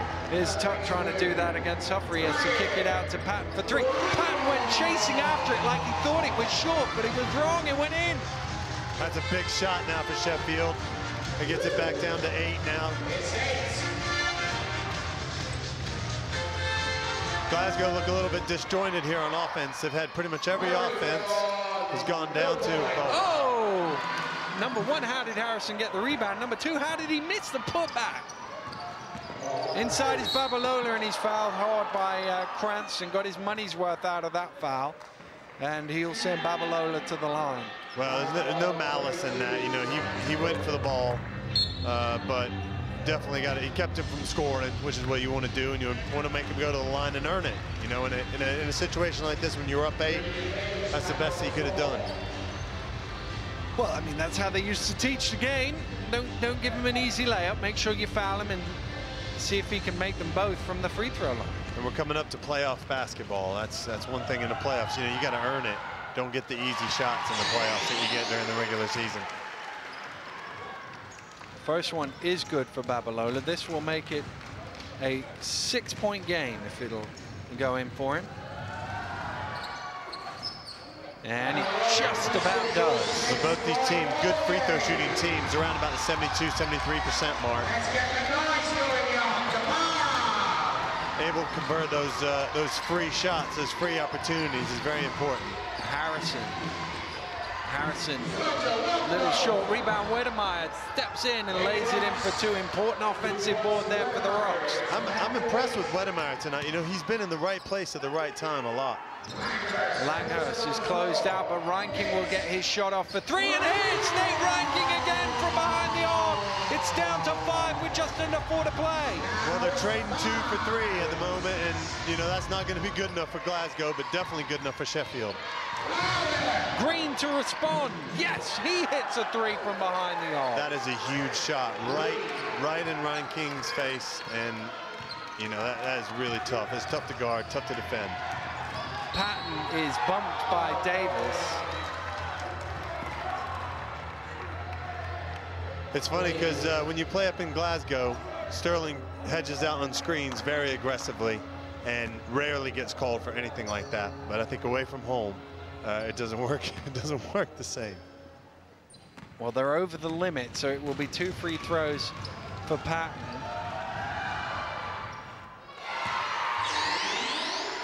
Yeah, 5 fouls on Glasgow this quarter and only 1 for the Sharks.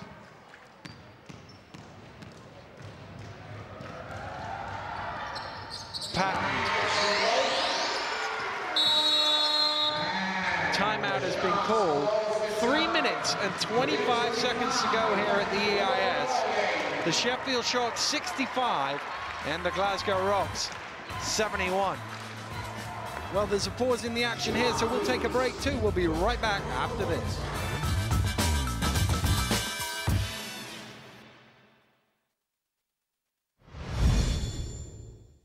There are bad starts, false starts, weak starts. But as Olympians, we strive for a great start.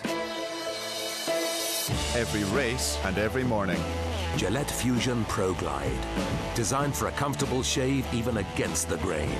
Its microcomb guides hair for its thinner blades to cut close. Get your great start with Gillette Fusion Pro Glide. And try the full lineup of Gillette products.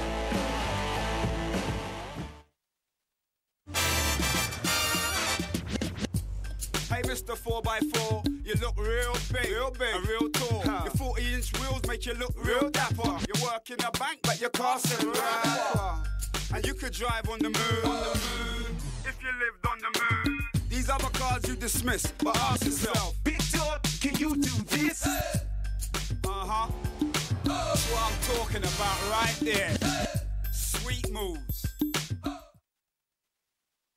Maybe there's 3 tiny little robots. Their job is to make the phone work, and the leader helps decide what their job is. Your job is to help the guys. Actually, they just record the stuff on themselves. And they just shoot it out.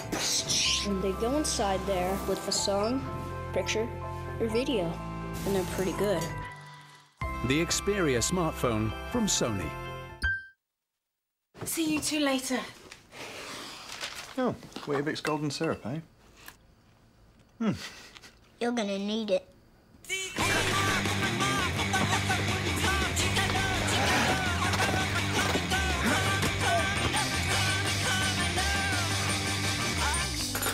He looks shattered. Just look after him more often. I will. New Weetabix baked with golden syrup. Fuel for big days. I may have something. From director David Fincher comes the movie critics are hailing unmissable. The Girl with the Dragon Tattoo on Blu-ray and DVD Monday. Women are strong. Not strong with an asterisk. Not strong, but strong. Full stop. And since strong women sweat, we created new Sure Maximum Protection. It's different. You get better results. Twice the protection of the best-selling antiperspirant. That's strong. New Sure Maximum Protection. Unapologetically strong. Brian saved money on his energy bill at Money's Supermarket, and now he feels electric. Save £200 on your energy bill and feel like a winner. You're so Money's Supermarket, you don't even know it. Is your car air freshener so strong it knocks you out? New Febreze Car gives you intensity control and fresh fragrances with a sparkling sensation. Be seduced by new Febreze Car and breathe happy. New Febreze Car. Poker is all about your hand. Cool. Want to see what I'm holding? Join 888poker.com and get £5 free. No deposit needed. More than 5 million voters. 3 leading candidates. Just one top job. See the battle for City Hall. The London Debate. Thursday at 8, live on Sky News HD. Your home of the Champions League.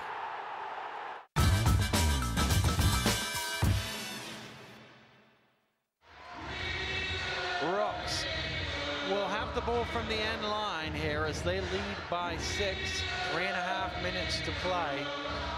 And this an important minute or so for this ball game. If the Rocks can get a score and a stop, suddenly they look over the hill. If the Sheffield can get a stop and a score, it's game right back on. Well, they didn't take a great shot last time, but Green knocked down a really nice three-pointer from deep. Oh, locked up to Murray, jammed in! There's the play that Davis was able to design. That was the danger of that timeout being called by Sheffield. Fantastic play there. Tremendous pass from way up behind the line. It's a long way to throw it. Murray jams it down. Here he is trying to play some defense. Tuck picks up the loose ball. Patton. Oh, good pass from Patton. He's fouled. Babalola and Green will pick up what I make is his 4th, and Babalola will go to the line for a bonus. Yeah, I'm not sure Green was going to be able to stop him. He caught the ball too deep, and he was already on his way up to the basket. I think you just got to let that one go, give up the 2 points.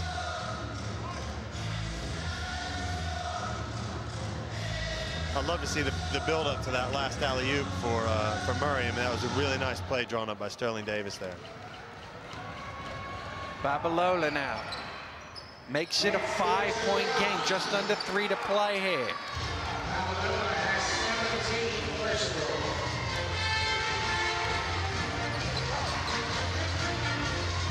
Green steps back. That is a difficult shot made to look very easy. Well, he averages 18 points a game. He's got a reputation of somebody who wants to take the tough shot, wants to take the big shot, and he's certainly proving that he can do that here tonight. Reinking throwing it down to Tuck, and Harrison gambling on knocking it loose is called for the foul, and Rocks over the limit, so each of these fouls results in 2 free throws. Like I said before, Sheffield 73% free throw shooting team, which is pretty good, and tonight they've been knocking them down at a decent clip. Well, these number 2 and 3 in the BBL in terms of free throw shooting. Glasgow just ahead of Sheffield. Worcester lead the BBL in this category. Tuck. He was close to breaking his line there as he thought it was going to be short. He went running after it, but it went in. 5 points once again. They need a stop here, though, Sheffield. Well, this is the Green versus Sheffield show at the moment. You know, he's taking some really tough shots, been able to knock them down. Here's Harrison.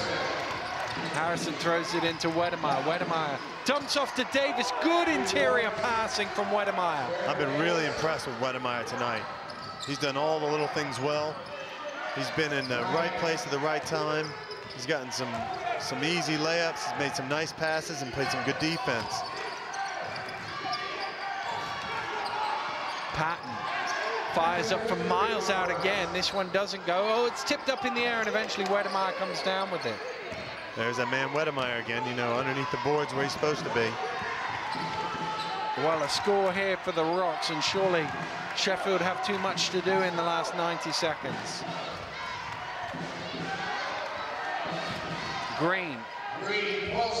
Not quite. Rebound is pulled in by Langhurst, and the foul is going to be on Wedemeyer, and I think Langhurst did a good job of making sure there was a foul committed there. And he's one guy you do not want to foul in this situation. He shoots 94% from the free throw line. Jimmy Langhurst. I was expecting Sheffield with to put a little bit of pressure on.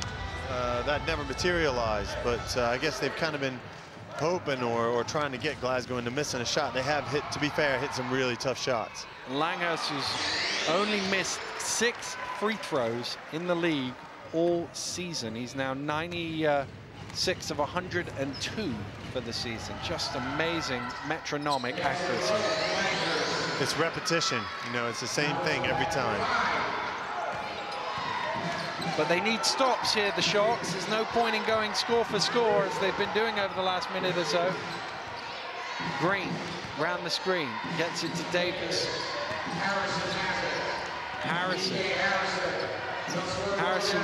to the finger roll, and, you know, just perfect for the Rocks. They took 20 seconds off the clock and got 2 at the end of it. You just can't allow that to happen. Foul on Murray, and the thing about these fouls that the Rocks are picking up is it's not only the fact that they're getting guys going to the free throw line, excellent free throw shooters like Langhurst, it's also stopping the clock. And the clock's in their favor right now. They want it to keep ticking. Yeah, the clock is your friend when you're up 7 points with 50 seconds to go. You definitely don't want to foul. Langhurst. I mean, any young kids out there watching Langhurst shoot free throws, I mean, it's poetry in motion. He does the same thing every time, up on his toes, follow through.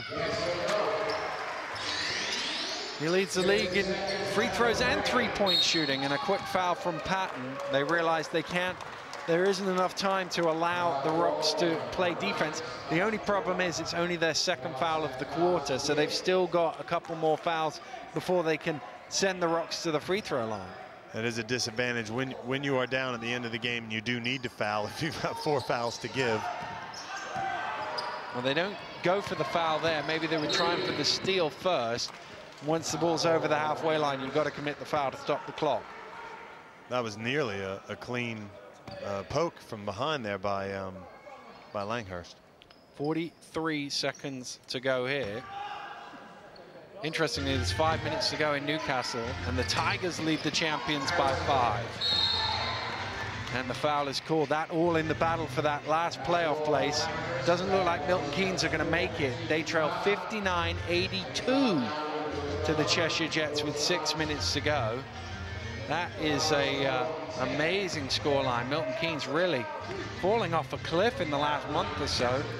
Just can't win a game of any sorts. Murray needs to inbound this. It's knocked loose by Patton and will be a Glasgow ball.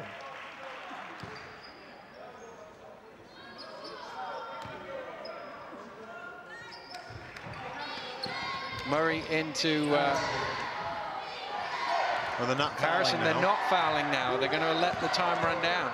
So they must get a stop. Oh, wow. That's the worst stop. That was really nice how he crossed over right in front of Babalola as he came over to help.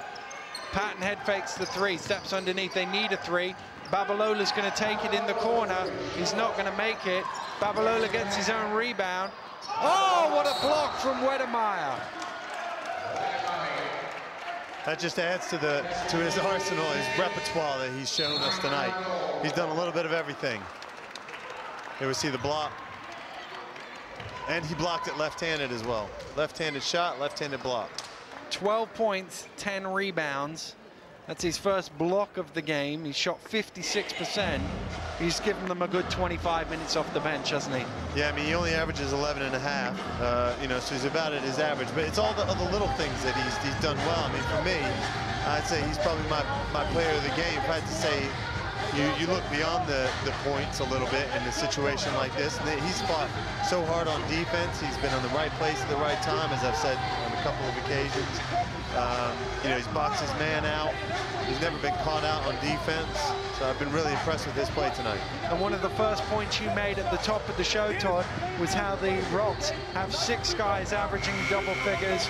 Davis 10, Green 18, Wedemeyer 12, Harrison 15, Cranston 12, Murray 11.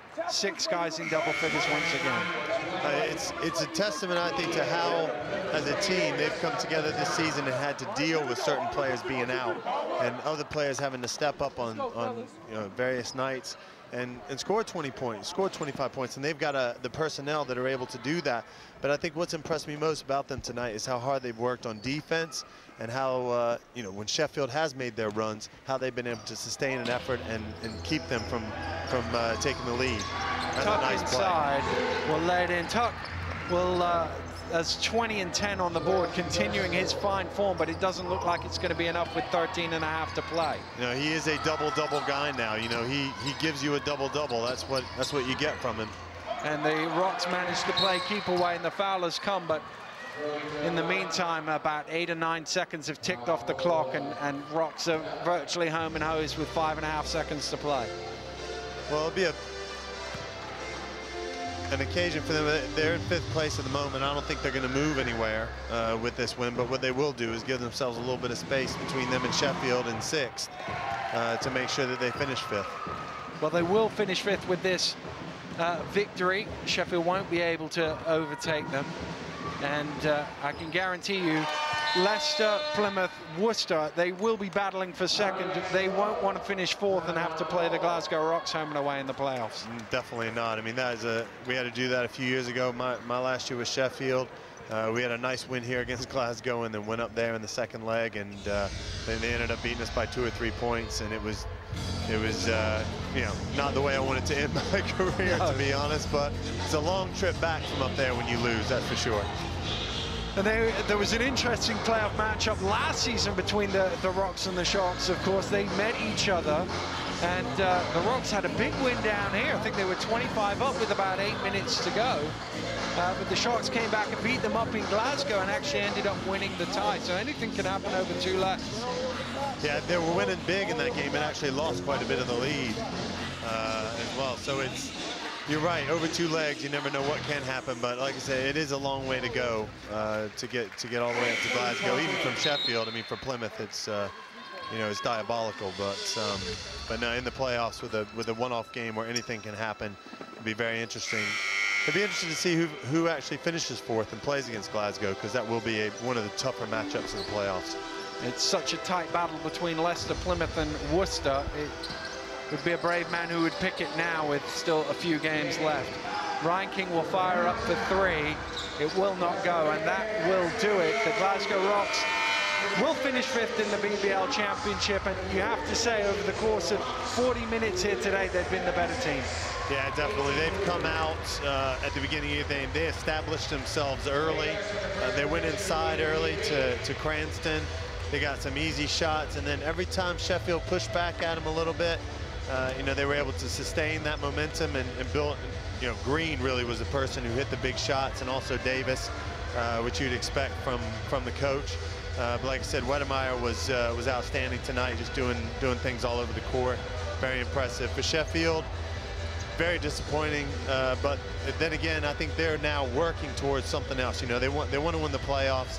They're trying to come together, and they've had a lot of injuries they've been dealing with.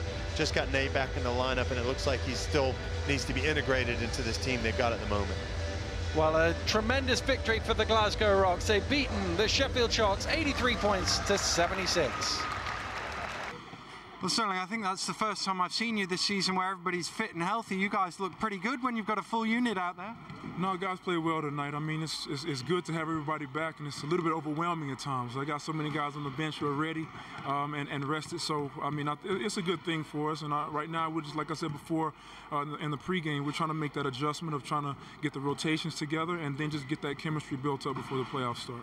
And you've 6 guys who average in double figures, and all 6 of them reach double figures again today. That'll win you ball games. Yeah, no, it's definitely good to have a good team spread of scoring. You know, I think we have the potential for anybody to step up on any given night and really lead us in scoring and lead us in other ways too. So, you know, I'm just thankful to have a full team right now, man.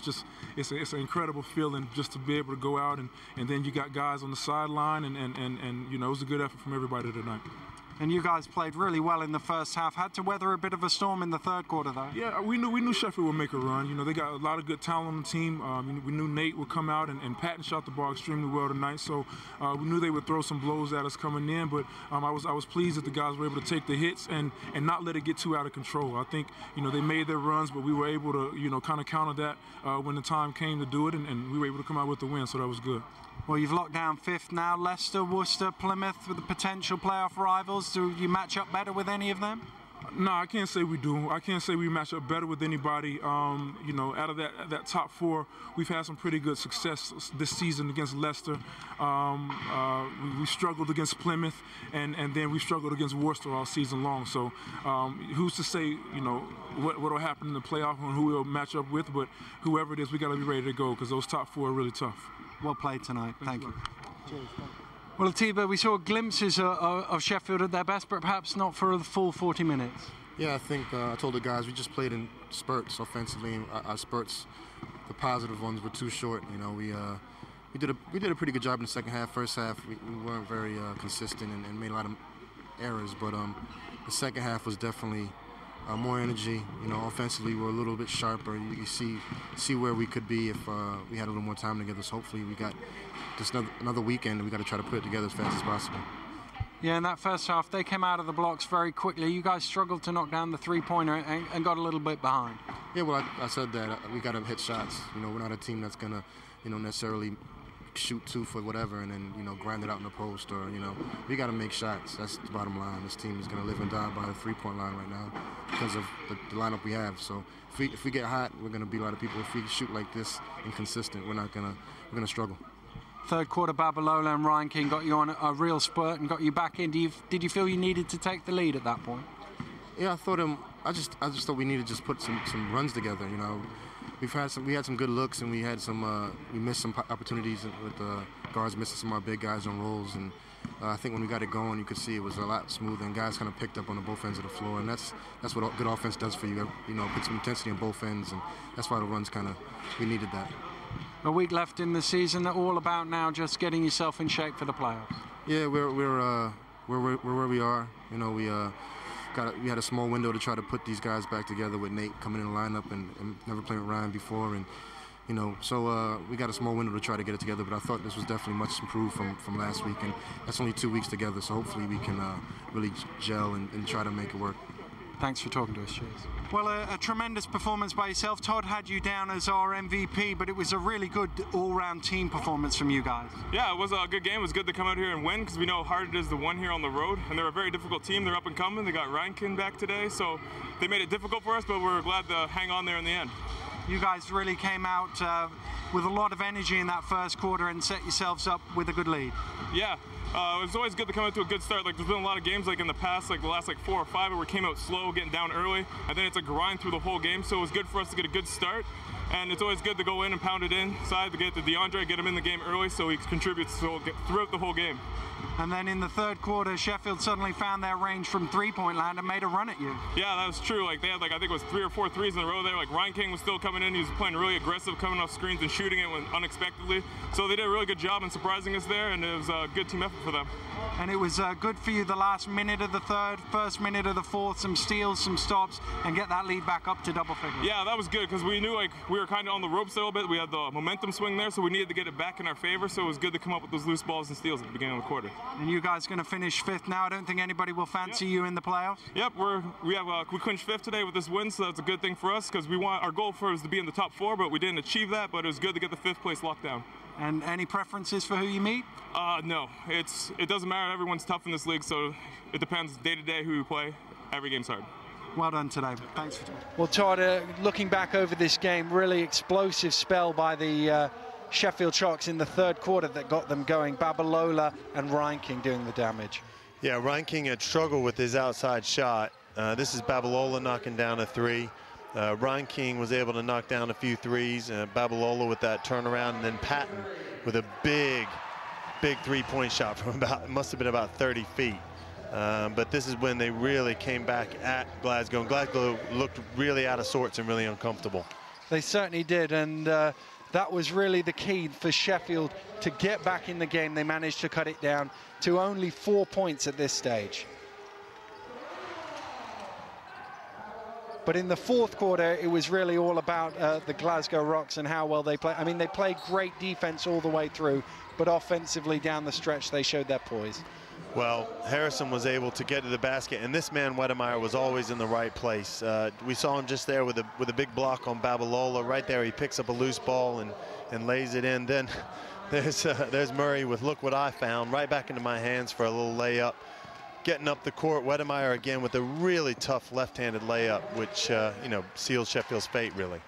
Yeah, excellent play by the Glasgow Rocks in the closing stages, always making sure that their opponents were 2 or 3 shots behind them, and that was key for them in winning this ball game and claiming 5th in the championship. Well, let's take a look at some of the other action from around the BBL this weekend. A key matchup in the battle for second spot in the BBL Championship saw Leicester travelling to Worcester. Riders with 2 20-point wins over the Wolves already this season, but Worcester off to a flying start with Richie Gordon in fine form. He had 8 as the home side opened up a 17-9 lead, and that became 29-20 early in the second. Gordon still bossing things with 6 of 9 unanswered points by the Wolves as they moved 38-26 in front midway through the quarter. Worcester bagged the last 3 scores of the first half to lead 48-35, with Gordon posting half his team's points.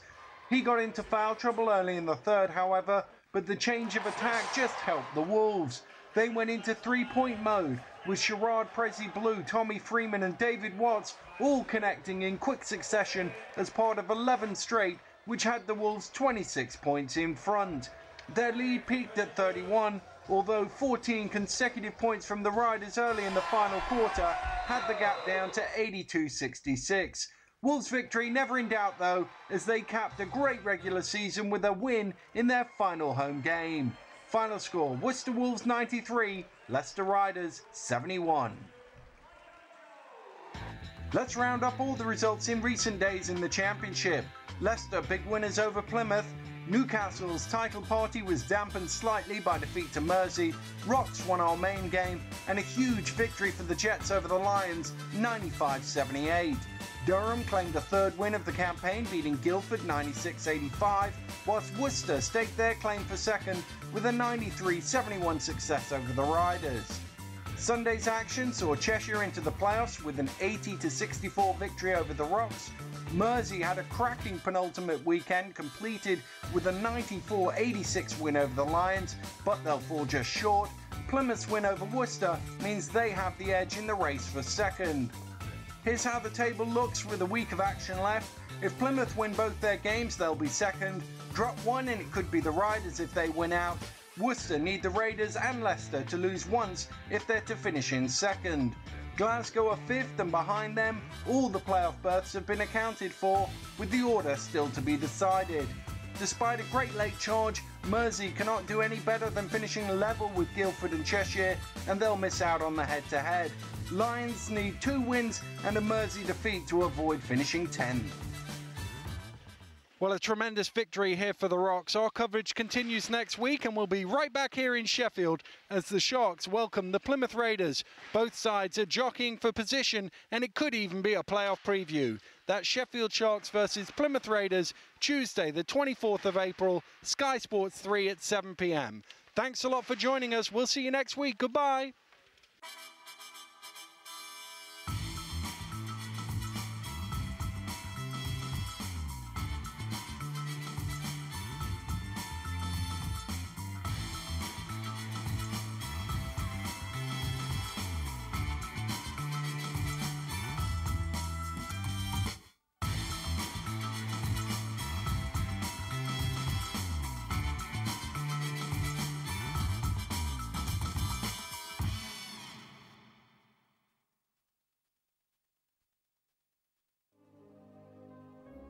She didn't seem real to me at first. The way she looked inside that big top, under those lights. I thought I'd go blind from the shine.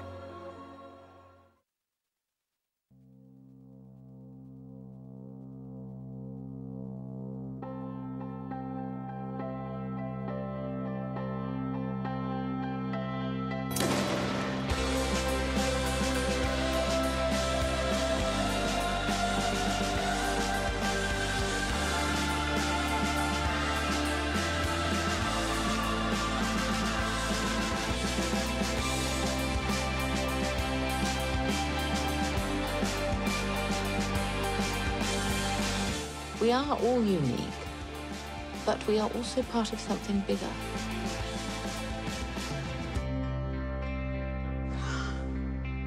Playhouse presents 11 original plays starring world-class talent. So good seeing you again. Key, props, hello, actor. Maybe we can investigate that. Thursday at 9, Sky Arts 1 HD.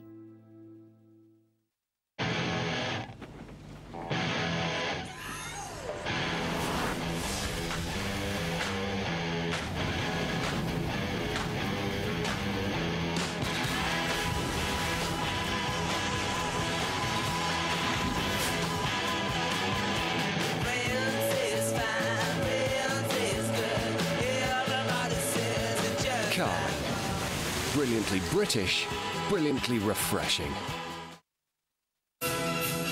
Leather dries out, just as men's skin. If you use a regular men's shower gel, your skin may become dry and tight. Dove Men Plus Care is different. Only Dove contains micro-moisture technology, which fights the effects of skin dryness after every wash. Dove Men Plus Care. Be comfortable in your own skin. When you want forgiveness, control,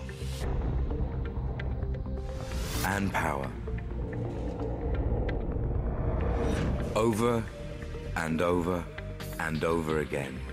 The legendary Callaway X22 set of irons, now only £349, saving £150. Also the Callaway Diablo Edge Hybrid, now only £89. Only at American Golf. Love golf? Love American Golf. Try and save money on his energy bill at Money's Supermarket, and now he feels electric. Save £200 on your energy bill and feel like a winner. Your So Money supermarket. You don't even know it. Sky's Online Casino brings you a great range of online casino games with a completely free £10 bonus to new players to play on casino classics such as £1 Million Drop, Cops and Robbers and Cleopatra, and favourite games like Deal or No Deal, where you choose your lucky box and attempt to beat the banker. You can use your free £10 to play the slot version too, or a jackpot game that's reached £2.6 million. Claim your £10 free now at Sky's Online Casino. SkyVegas.com. When a screen becomes this good, colours